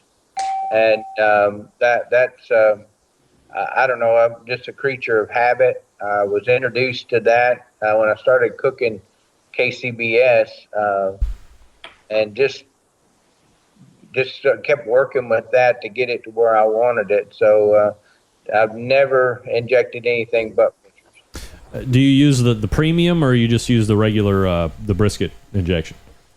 I just used the regular. I had tried the premium, but I didn't put enough effort into it to really research it out. I just I just stick with what works. And it's, if anything, I just keep getting less is more. I work from the back side of that as far as what the instructions say do. But I didn't put enough effort to give a good quality answer on the premium. Jim Elser, do you inject? If so, what are you using? Well, Greg, of course I use the sweet smoke Q juice. Right. Or the beef juice here. Newly released as of last week, right? Yes. Look at you, son of a bitch. I've been tinkering around with this for a couple of years. I was using, I'm not going to mention any names, nothing, bad about it, but it just wasn't working for me. What there was commercially available. So, once I started, tinkering with what I had, based on my pork injection, went to the beef, and it just helped me with my scores tremendously with using the product that I developed. So obviously, I'm real happy with it. Are you seeing a benefit of moisture retention, of flavor, of both? Like, what are you seeing the best? Moisture retention. All the commercial ones are available that I've used. There's two Butchers and Cosmos. I've used them both. Moisture retention, I didn't have a problem with either one. It was the flavor for me. I really worked on the flavor part. Second to the moisture part. I wanted to be, with my product, I wanted to have the same moisture, retention as the, I call them, the big two out there. So I really worked on the flavor portion of it, and it's been working very well down here. I'd like, it's just newly released of last week, and it's been out there testing. Several teams have been using it and been having very good results with it. So I can't wait to, now it's released, to see how it's going to do, throughout the country. Jason Ganahl from GQUE Barbecue will finish this round of questioning. Jason, you injecting? And if so, something you're making yourself? Do you buy commercially? What do you think? I pretty much echo what Donny said. I've trusted my butcher ever since I got started, and he hasn't betrayed me at all. I mean, I've been very happy with the results. Although I just ordered the Prime. I've been disappointed with the last 2 weeks brisket. I mean, just for whatever reason, it has tasted flat to me. So I ordered his Prime, and I look forward to getting that. It's supposed to be coming in the mail the next day or two, and just kind of messing around with that, and maybe trying it with. Maybe Jim will send me a bottle of his new brisket sauce, and I could try that as well too. Wow, look at that! We're directly soliciting on the BBQ Round Table. I've never heard of that before. Jason, let me stick with you here real quick, and then we'll go run back up through. Do you set your brisket out to do any type of coming up to temperature type of stuff, or is it like inject it, put it down in ice, and then right back on the cooker cold, perhaps for a nice appearance of smoke ring? Yeah, that's the problem with the FEs. I mean, I'm a one-man team for the most part, and the FEs are kind of a dying breed everywhere now. But when I got into Comp Barbecue 3-4 years ago, they were all the rage, at least out here in Rocky Mountain area. And I keep it as cold as I possibly can, because I want to try to get as much smoke as I possibly can into the piece of meat. So, I mean, it literally comes right from the ice chest to my countertop for injection, back into the ice chest, and straight from the ice chest to the smoker to be cooked. I don't let it sit out at all. Donny, Bray, do you go through any type or an allowance of time for the brisket to come up to room temperature, as it were? No, I start my cooking process at 3 a.m. It comes straight out of the Cambro on ice, goes in the smoker, and I go back to bed. So I don't have time to baby it. I'll just let the smoker do its thing. Do you have any? Jason mentioned that perhaps there is a bit of a hurdle for the FEs to put on a smoke ring. Do you have any problem with the backwoods making a smoke ring? No, actually I don't. But I do use the Royal Oaks Ultra 100 that I hear is going to be harder for us to get. But I really don't even use wood with that charcoal the way that it is. Me adding wood is like cutting a baseball up into about 4 pieces, and I throw a couple of those in at a time, but never when the meat's cold. I don't feel like I have to with that percentage of wood that's in that charcoal. I'll add a little bit for color a little later in the cook, but basically my cooker's up and going and up to temperature. When I get up at 3, I just throw them in there and go back to bed and get back up at 6. Jim Elser? Yeah, I'm the opposite of those guys. mine sits out for at least 3 hours to get to room temperature, because I feel like at a room temperature, a piece of meat will absorb more smoke. Okay, well, let me combat you on that just for 1 second. There's a prevailing mindset over the many years that barbecue knowledge has been able to be disseminated, mostly the internet, that a colder piece of meat will put on a much more dramatic smoke ring than a warmer piece of meat, mostly to do with that. I guess there's a specific temperature range that smoke ring happens from this temperature up until this, and then it won't happen after the fact. You don't subscribe to that? I get that a lot. People ask me like, smoke ring, and I don't really concentrate on yes, I'd like to have a nice smoke ring, but that's not my main concern. With my drum smokers, I get plenty of smoke ring. I just think that if I'm putting a cold piece of meat on the smoker, it's just going to be kind of like in shock. So I want to put it to room temperature to absorb the smoke, and I don't have a problem with the smoke ring. Jim, how far in advance are you rubbing the brisket before you put it on the cooker? About 4 hours. I'll rub it. Once I take it out of the cooler or the fridge, I'll rub it, and it's usually 3 to 4 hours before it goes on the smoker. Donnie, how far in advance are you rubbing the brisket before you put it on? 12 hours. 12 hours. That's long. Jason, how far in advance are you rubbing your brisket before you put it on the cooker? 3 different answers. Wow. 15 minutes before 15 minutes. Wow. And I don't even know where to go from here, because everybody's had a large amount of success. So, I mean, everybody's going to be sticking with the program. So, once again, for everybody that's just tuning in, Jason Ganahl, 15 minutes before going in to the cooker. Jim Elser was 4 hours, and Donny Bray was 12 hours. Donnie, is that like how you first started doing it, or has that rub application model changed, from beginning to where you are at this point? It hadn't changed a lot. That's based on ease for me. I get to the competitions late because I try to work a little bit on Fridays, and usually 3:00 in the afternoon is when I do injecting, and that's when I get my time to see and hang out with the people that I like to be with. Go out for our fish tacos on Friday night. So I get it over with at 3. It goes back in the ice chest or Cambro, and goes on straight out of that into the smoker at 3 a.m. in the morning.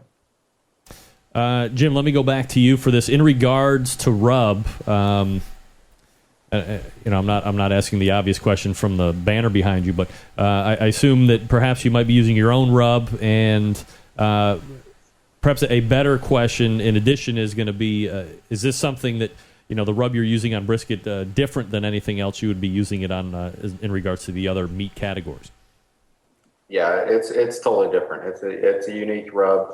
So it's the rub I use doesn't touch any. I don't put any on any other category. Donnie, rub-wise, is it separate or different from everything else that you're using? And do you use a brisket rub that you might manufacture at home, or is there something out on the market that you find more appealing? I use several, but the main flavor profile is BBQ brisket rub. There's probably most of everything I do just got one rub on it or two. I do quite a bit of things with the brisket as far as that, but that'd be the main flavor profile. Jason, in regards to rub, commercially bought stuff, you make it at home, and is it different than what you would put on the other stuff? It is different, and it is commercial, and the main one, I use one about 80%, I use one about 20%, and the 80% rub I use is a head country rub. I like it. It's extremely salty rub. Wow. I just think it complements the beef, the natural beef flavor of the brisket. All right, we'll stick with you here, Jason. Is there anything else that you're doing to the brisket prior to putting it on the cooker? I smack it like 4 times and call it my bitch. But other than that, I just throw it in the smoker. Jim, anything that you're doing to the brisket before you put it on the cooker other than what we've already discussed? I tell people that, you got to inject it and massage it. Rub it like, you're giving it a massage for about 5-10 minutes. Just massage that injection in there. Work it out. Donnie, anything else that you do the briskets that we haven't covered in the pre-cook events? No, not really. Like basically that first 4 hours that my brisket's in there, I'm sleeping, so I really don't do anything else to it.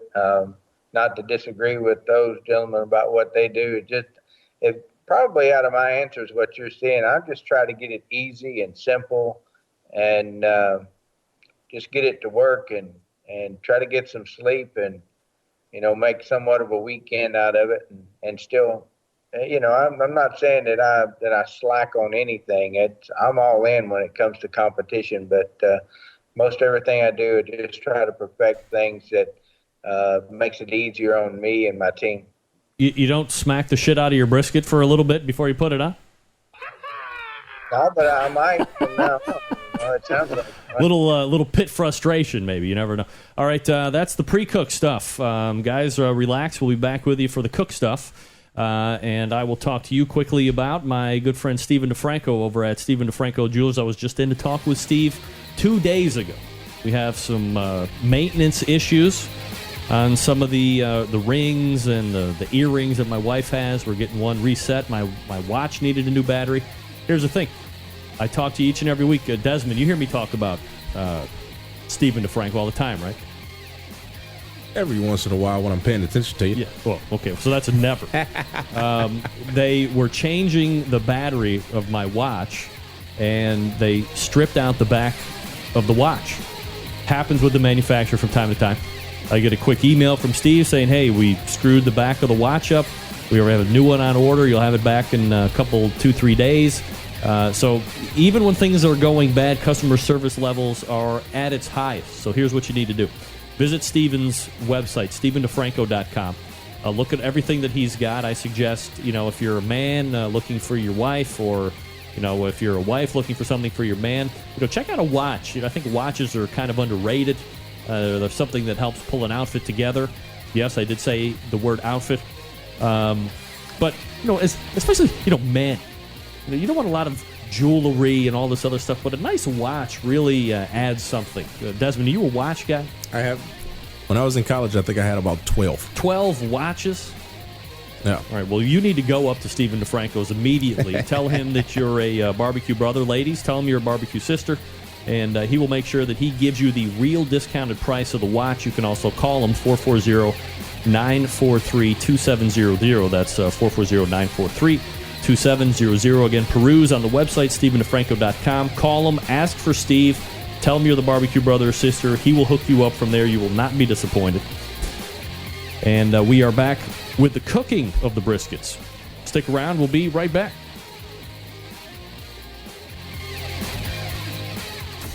Big name interviews, advice on cooking brisket and ribs.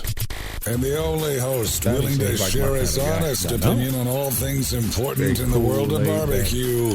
It's the Barbecue Central Show. 12 hours? 12 hours. Desmond still can't believe you're pre-rubbing the briskets for 12 hours. All right, we are back for the Brisket Round Table. Jason Ganahl, GQUE Barbecue. Jim Elser, Sweet Smoke Q. Donny Bray, Warren County Pork Choppers, making up the all-star panel tonight. We just told you what to do for the pre-cook stuff. Now we're going to tell you how to cook the son of a bitch. Donnie, we'll start with you. You've, I believe, touched on at least once or twice, but just for effort of compiling all the correct information. How or what time are you putting the briskets on for competition? 3 a.m. All right. Jason of GQUE Barbecue, how soon or what time during a competition are you putting on the brisket? 9 p.m.? Wow. All right. Don't answer any other questions just yet. 9 p.m. All right. Jim Elser, when or what time are you putting your brisket on at competitions? Wow, 9 p.m. All right. Jim, we'll stick with you since we got you right up here. cooking time-wise, how long do you allot for the brisket to cook? Obviously, I know different thing every time, blah, blah, blah, but there's obviously a game plan that you have strategy-wise. How long are you allotting for the brisket cook? Weather, temperature. I like my brisket come off at about 11 o'clock Saturday morning, and I'm cooking about 2:35-ish. Donnie, cooking time for a brisket, what do you have planned out in the game? About 6 hours. 6 hours. Right. And Jason, cook time. It comes off between 10 and 11 the next day. Jason, we'll stick with you here. I'm just doing some simple math here. So you were one of the 9 o'clock at nighters, right? Indeed. And it comes off at between 10 or 11 the next day? Yes. All right. Good enough. What kind of wood smoke do you use for flavor? I used BBQ Delight cherry pellets. So even though it says cherry, it's only probably, I don't know the exact amount, but I think it's about 25% cherry, and it's about 75% oak. Jim, wood smoke wise, what do you like to use for a brisket? I like apple, cherry, and some pecan. Well, some, fruit woods there and a nut. Donnie, you said that you get a lot of smoke from the charcoal that you're using, but when you bust up some wood to put it on, what do you go for smoke flavor? I use hickory just because it's been easy for me to get live in the country. They're everywhere, easy to get, and I've been cooking with that for over 30 years. I know there's probably more flavor profiles to put it in, but when I smell smoke, it just, what my senses always goes back to hickory. Donnie, let me stay with you for the next question here. In regards to pit temperature, you're starting at 3 o'clock in the morning. What do you typically try to run the pit at to get your cook done on time? I'm 290. Wow, so you're you kind of classify as almost a power cooker to a certain degree. Yeah, I mean, I didn't. That number just comes from my old homemade stick cooker that my cousin Steve built me. That's what that pit would run at if I run it probably 20 years before Guru was ever thought about. And then when I did come around to using a Guru, it's where that as big as a firebox is. Of course, I burnt probably a half a rick of wood a night, but that's where that smoker would cook at is 290, and I just make anything else I cook at. I want to always keep the same temperature so that I'm on top of the timing that I need to be at. Jason, temperature of the pit? 240 for a majority of the cook. I start out at I actually cook it in 3 different stages, believe it or not. So I go 180 for the first 3 hours, and then I go 240, and then once I wrap it, I crank it up to, depending on the size of the meat, it determines the temperature, but it's generally somewhere between the 280 and 290 range. Jim Elser, Sweet Smoke Q, pit temperature while you're cooking the brisket. I started out at 235 until I wrap, and then I usually crank it up to about 250 to 260 to finish it. All right, Jim, let me stay with you for the next question here. During this process, and you mentioned wrapping, we'll get to that question here in a second, but prior to any of that, are you doing any basting or mopping or spraying during that? No, once I put my brisket on at 9, I do not touch it until 5:30, and then once it's wrapped, and then I'll baste it when I'm wrapping in the wrapping process, and then that's about it. When I wrap it until it's done. Donnie, prior to doing anything else, which we'll get to here in a second, do you do any like basting, mopping, or spraying during that portion of the cook? We use a mop when we wrap. All right. And Jason, doing any mopping, basting, or spraying? No, the FE is a pretty moist environment, so I leave it alone while it cooks. All right, Jason, let me stay with you here for the next question. Everybody has mentioned foiling, which we'll get to here, so I don't have to ask if everyone foils because everyone foils. When you look to foil, is it because the pit has, or the brisket has been on the pit for X amount of time? Is it achieving a color?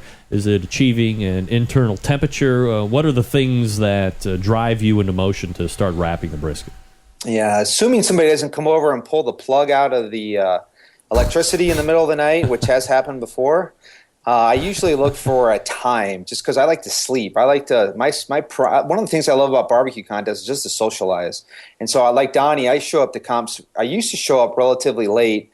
Now I try to get there a little bit earlier, which is still now late compared to when a lot of people get there. And so I like to get all my work done, and I like to socialize from 9 p.m. until midnight. So I go to bed around midnight, and I like to wake up about 6 a.m. I got to get some other stuff done. And I'm usually always wrapping, no matter what, between 6:30 and 7 a.m. And it's just a matter of when I get my other stuff done and how hungover I am that next morning. Yeah, right. Are you, when you're wrapping, are you putting any liquid or magic stuff inside of that foil to help it along?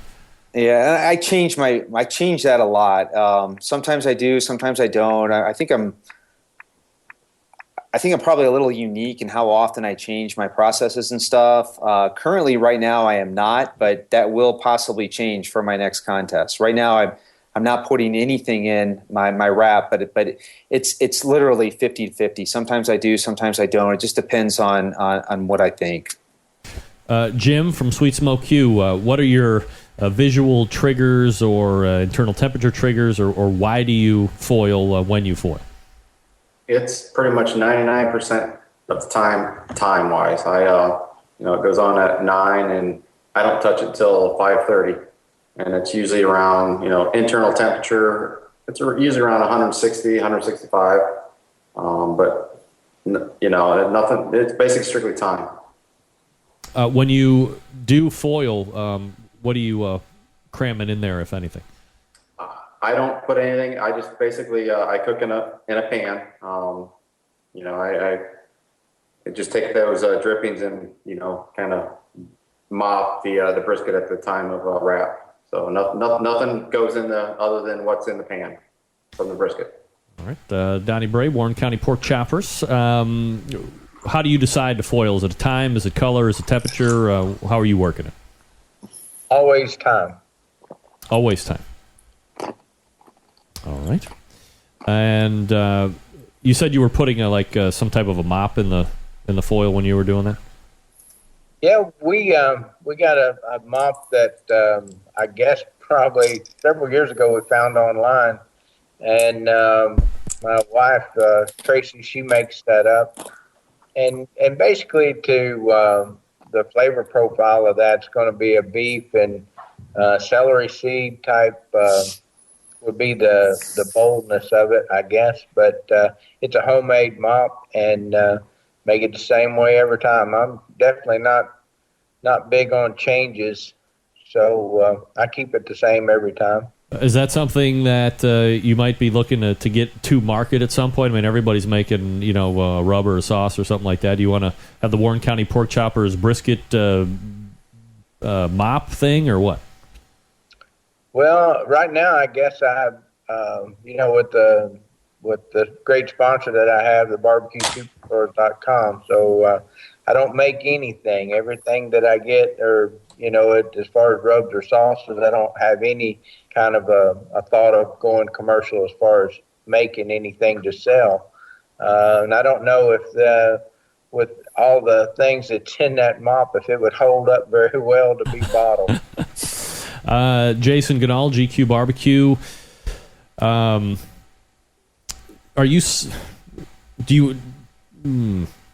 Well, prior to taking it off, I guess, or as it's coming to finish, will you separate the point and the flat altogether, or is that something that's done after the fact?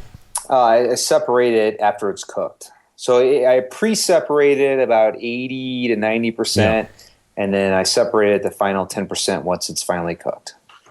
Jim, will you do any separation at this point of the game, or does it wait until after it comes off the cooker for any of that? It's basically it's done. Once the flat is to the temp and the tenderness that I want, that's when I will not separate it if it's earlier than I normally separate it after rib turn in, which in the FBA is noon. And if it's done earlier, I'll put it in the Cambro unseparated. So I'll separate it after rib turn in to do my burn ends. Donnie, will you do any separating at this point, like completely? Yes, mine, I do separate. Internal temperature-wise, shooting for the finish, do you have, brisket's a little different. I know a lot of other, the chicken and, well, I don't know how many people actually take temperature of ribs, but chicken and pork, I know there's some shooting for internal temperatures, but I've heard from a number of pitmasters that, temperature is kind of a gauge. It's more of a feel for when I want to be done with it. Are you a temperature guy, Donnie? Are you a feel guy, or is it both? It's definitely feel. The way the brisket's breaking down, you're going to get, depending on the temperature that your pit is, everybody's going to come out with a totally different number as far as that. But, the number, I think with my thermal pen, just getting me started to know where, I'm what stage of the stall that I'm coming out of. After I get past that point, I could put tape over the numbers. I think you can go back to the granny thing using a toothpick after that. Jim Elser, are you shooting for a particular internal temperature to finish, or is it a feel thing? I have the world's most expensive toothpick, my thermal pen. The thermal temperature is just a gauge of where I'm at in the cook, but it's all feel. Jason, you a feeler like the rest of these guys, or do you like more solid information from a thermometer? Greg, I like to feel, just like what both those guys said. All right. Let's see. Obviously, you guys are trying to keep the brisket as nice as possible to yield burnt ends to turn in. As far as burnt ends are concerned, do you have any special process, Jason, that you use to make them, or anything special you'd like to do with them? Nothing special. I spent a lot of time really trying to perfect my burn ends. Your burn ends, out of all the 4 categories in a KCBS contest, personally speaking, it's my favorite piece of barbecue. And so I spent a lot of time really trying to perfect it. And there's really it's more art than science. There's no one particular way I do it, because every brisket's different. Every brisket's marbled different. Some take longer, some take less. It's more of a craft than it is a science, if that makes sense. I don't know if it does. Oh, absolutely. Jim, burnt ends, is there a special way or process that you make them? Down here in the southeast, we make them as sweet as we can. Like Jason said, there's I might switch up from contest to contest, trying to try different things. It depends on the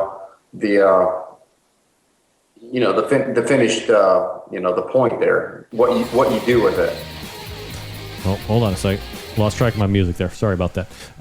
Donny Bray, in regards to burn ends, is there a particular process or recipe that you like to use when you do them? No, they're done. I just put the same thing on them I do the brisket and just cook the living crap out of them. Texture-wise, what are you looking for? Do you like a little crispiness on the outside? Do you like them chewy? What are you hoping for? No, I'm trying to render the fat out to where it's going to be a real pleasant feel in your mouth, as far as something that wouldn't be harsh in any way. All right. In regards to the cooking process, Donnie, is there anything that we haven't covered that you do during this portion of your cooking? No, not really. I guess you could break things down a lot more that we probably don't have enough time on the show for, but I think we hit the high spot. Jason, anything else during the cooking process that you do that we haven't covered? No, I mean not really. I mean it's a labor of love, brisket is, and it's not one of the. I mean, we could sit up here for 2 hours and tell you what we do and all that kind of stuff, but I really truly think that I didn't become a good brisket cook until I cooked 300 briskets, and it's just practice, and it's the it's the mentality of, hey, I just didn't cook a brisket, but it's like, this is what I was trying to achieve. Did I or did I not achieve it? And why did I or did I not achieve it? And really trying to analyze that and break that down and really try to figure out what parts either help you accomplish your outcome or what parts didn't help you accomplish your outcome. And you just have to do it and do it a lot of times, and eventually you'll get it and you'll figure it out. And I really truly think like everybody's capable of cooking a good brisket. They just have to go out and do it a lot of times, and they'll be able to get it.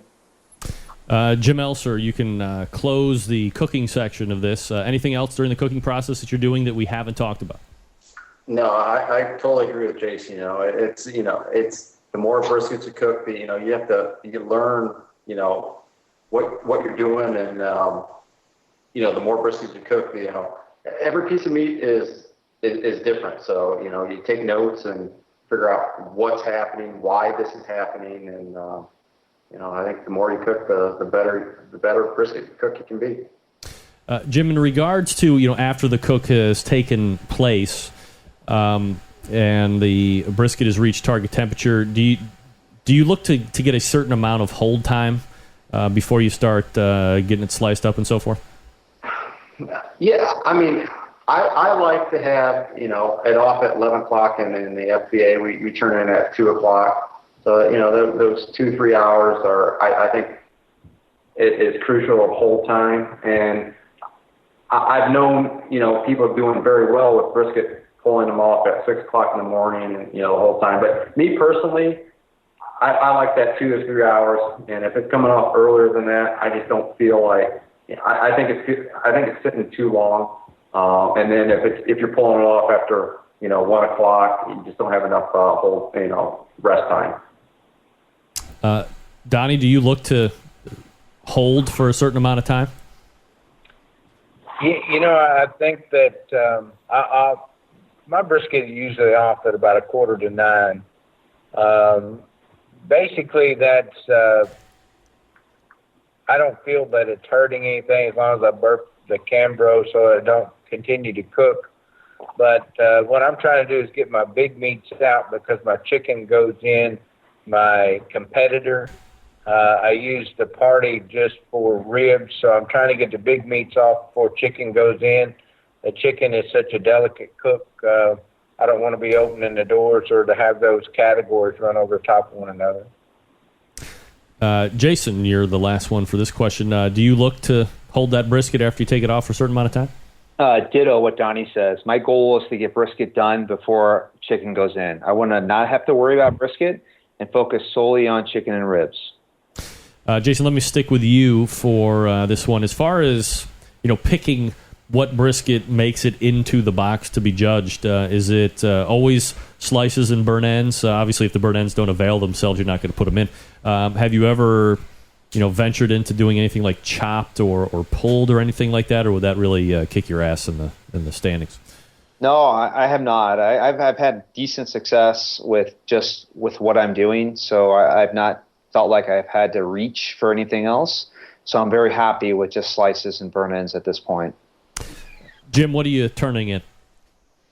Well, in the FBA, we're not allowed garnish. So what we're trying to do is make the box look presentable and for presentation. So what I've been doing lately, probably the last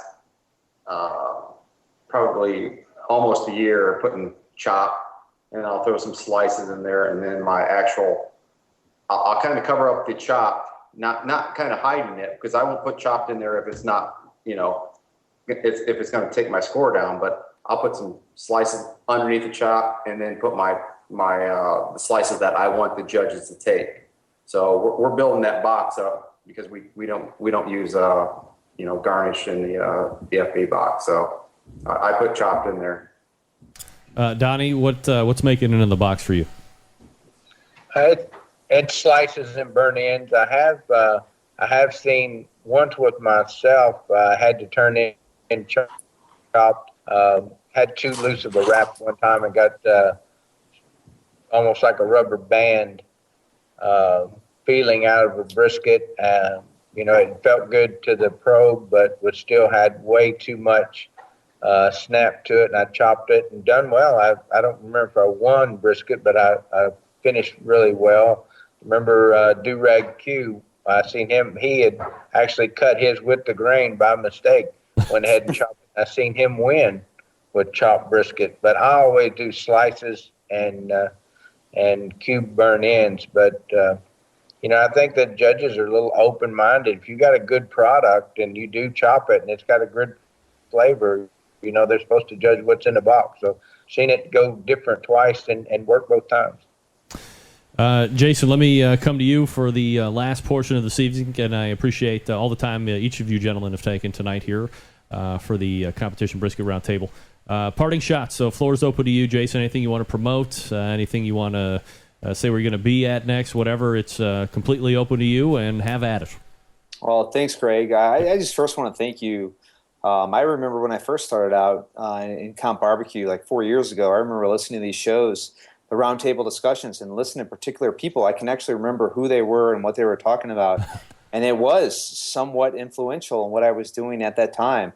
So I just hope for the Centralites that are out there listening right now that there might have been something I said that can be somewhat as equally as influential as to what I was doing in the beginning as well, too. And the only thing I have to really promote is I'm just, like I mentioned last week on your show, is I'm trying to actually figure out a way to monetize this.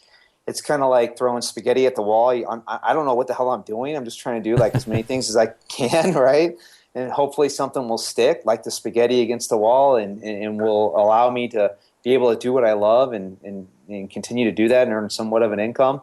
So I have a YouTube channel. I just started making these silly videos that hopefully are easy ways to continue to learn how to improve your skills on a barbecue or in a grill, that you can subscribe to my YouTube channel. It's gqbbq.com.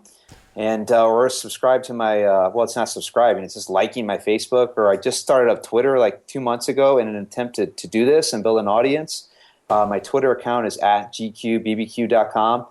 And that's pretty much it. But I thank you, Greg, for having me on, and I thank you for what you do for barbecue. I think you do a great job for promoting it for all the people that are out there. And I absolutely love listening to your show every Tuesday night when I trim my chicken. It's my thing to do, and I absolutely love it. I have to tell my wife to turn on the TV so I can hear you through my computer, and I appreciate that. That's the way to do it. Thank you, Jason. Jim Elser, floor is yours. Promotion, where you're going to be. Obviously, you're currently sitting atop Florida Barbecue Association Team of the Year. So the floor is yours, sir. Yeah, Greg, thank you for having me on tonight, with these two other great brisket cooks. Yeah, I got 2 more contests for this FBA Team of the Year, so I got a decent lead, and hopefully I don't blow it like I did last year. So, of course, SweetSmokeQ.com, the website for your products, right? Yeah, Sweet Smoke Q, or the letter Q.com. You can go in there. Like I said, my brisket juice injection just hit the market last week, and it's a phenomenal product. My pork juice has been in there, out in the market for probably about a year and a half, 2 years, and it's just been, flying off the shelves. And this, the beef juices, since this last week, I've had orders, throughout the wazoo, and I'm pretty blessed to be, where I'm at today. If you would ask me, 2 years ago, if I was, going to be at this, point in my life in my barbecue career, I would have told you you're crazy. So thanks for having me on, man. Yeah, you got it. And Donny Bray, Warren County Pork Choppers, anything that you are looking to promote, talk about, push or otherwise, the floor is yours. I'd like to say thanks for inviting me on. I know that watching your round table, the first time I seen it, I thought I would probably never be asked, so I was definitely felt like the fat girl that got asked to dance tonight for you to have me on. So really appreciate that, and I'd like to give a big thanks to my sponsor, the BBQSuperstore.com. They're fun guys, and it's been a great ride with them. So they've been big help to me with my classes. That's something I'd like to. We got 1 more scheduled for this year, and September we're getting people to ask to do something a little later. But it is a tell-all class, and we're having a big time with it here in the country, and the barn that we converted over into that. And I don't know, barbecue's just it's really right now making me feel good about being me. So My hat's off to everybody that's got a hand in on putting these contests together and these wonderful reps that we deal with on a weekly basis in KCBS, and it's just all good. I'm very, very proud to be here. That is Donny Bray. He is the pitmaster, Warren County Pork Choppers, currently leading the points race for Team of the Year KCBS, and the leading brisket cook, by the way. Again, Jason Ganahl from GQUE Barbecue, and Jim Elser from Sweet Smoke Q. Gentlemen, thanks so much for joining me. Continued success, and I'm sure individually we'll talk again very soon. There they are, ladies and gentlemen. The brisket panel. Wow. Desmond Motley, what the hell is going on over here? I don't know. I learned some valuable information. Are you awake over there? Yeah, I'm awake. Hey, it's rude to try to interrupt people. Well, you're probably like, well, let me ask you about this. And let me ask I you want to so bad. I know. Let me do this quick read, and then we'll do a quick recap, and then I'll let you go to bed, because you probably got work tomorrow. Folks, the longest-running sponsor of the show is the BBQ Guru, makers of automatic pit temperature control technology. If you're not familiar with how these work, I don't like to talk about, we all know that, but imagine a product that allows you to set your pit temperature, and once set, keeps it running at that set temperature all the way through the cook. It's not too good to be true. It is real-life technology, and you can take advantage of it today. Maybe you're a busy working professional, like me and Desmond, and you don't have time to set around and 10 pit temperatures. We get it. The Guru allows you to throw on a pork butt or a brisket, a couple slabs of ribs. You're off to do whatever it is you need to get done. And the Guru maintains that pit temperature you set it at. There's a number of models to choose from. I have a party cue over to the left side of me that I used last week. It's flawless. Easy. You know, it's the least expensive point of entry, $149. It goes on a number of different cookers. But there's different models for the different level of geekdom or size of cookers or whatever you want. And you can get it all at the BBQGuru.com. Of course, if you're in the market for a cooker, Onyx oven is one you want to look at. Holds a ton of meat, accommodates half and full pans for food service, works seamlessly with any of the BBQ Guru pit temperature control devices, of course. So here's what you want to do. 800-288-GURU. That's 800-288-GURU. That's the phone number. Or visit the website, thebbqguru.com. Desmond and I, back to wrap the show right after this. Stick around. We'll be right back.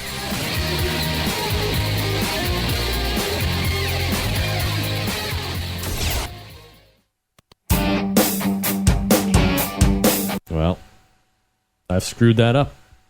Let's try it again. Get in the smoke. Call 877-448-0433 to get on the air. Now, here's your host, Greg Lampe. All right, that's what I want. Desmond Motley sitting in on the show tonight. There he is. Man, myth, legend. I am your program host, Greg Lampe. Thanks to Donny Bray, Jason Ganahl, and Jim Elser. Wealth of knowledge. So, oh my God, it will never stop. I'm interested in somebody that's a backyard cook. I mean, it's different for me because I've been hosting this show and I've been doing roundtables for years now, so I've come to have an expectation of what I'm going to hear. But as someone who perhaps just recently found out that there was a competition circuit out there for people to take part in, and there's guys like these gentlemen that were just on the show that are tops in the industry. Few are better than them at cooking brisket. Like, what's your take on that whole hour of show? Well, hour plus. I'm sure the guy at Outdoor Cooking Channel is ready to kick me in the balls. But what's your take on that? You there? Me? Yeah. I'm talking to you. Hey, I thought you were reading emails. Anyway. No, what's your take, Desmond? You know what? I mean, that was a wealth of knowledge. You got different perspectives, different insights of. I mean, these three gentlemen are at the top of their game, and when it comes to the brisket, and I mean, they have techniques, styles, and routines that get them to where they are. I felt that the injections, the cutting, the rub, the time, 12 hours. Yeah. 12, Donnie, God bless you, 12 hours. That has to be a phenomenal brisket in terms of taste with a finished product. Like you want some of that. I truly want some right now. No joke. I want to taste what 12 hours of sitting in the ice chest tastes like after, I learned a lot. I need to buy a Guru, or I'll just steal yours, one or the other, and I'll get a brisket going and maybe some pork butt and see how it goes.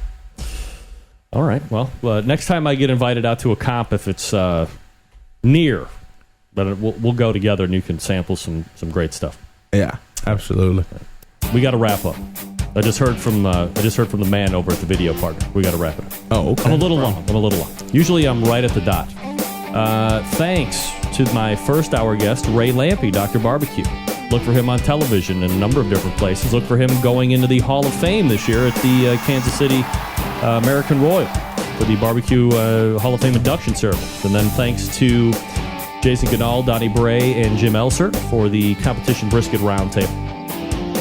Humble apologies to Kevin Bevington over at Outdoor Cooking Channel. We ran late, but I wanted to make sure we got everything in. And a special thanks to my man Desmond Motley for joining us. Next time.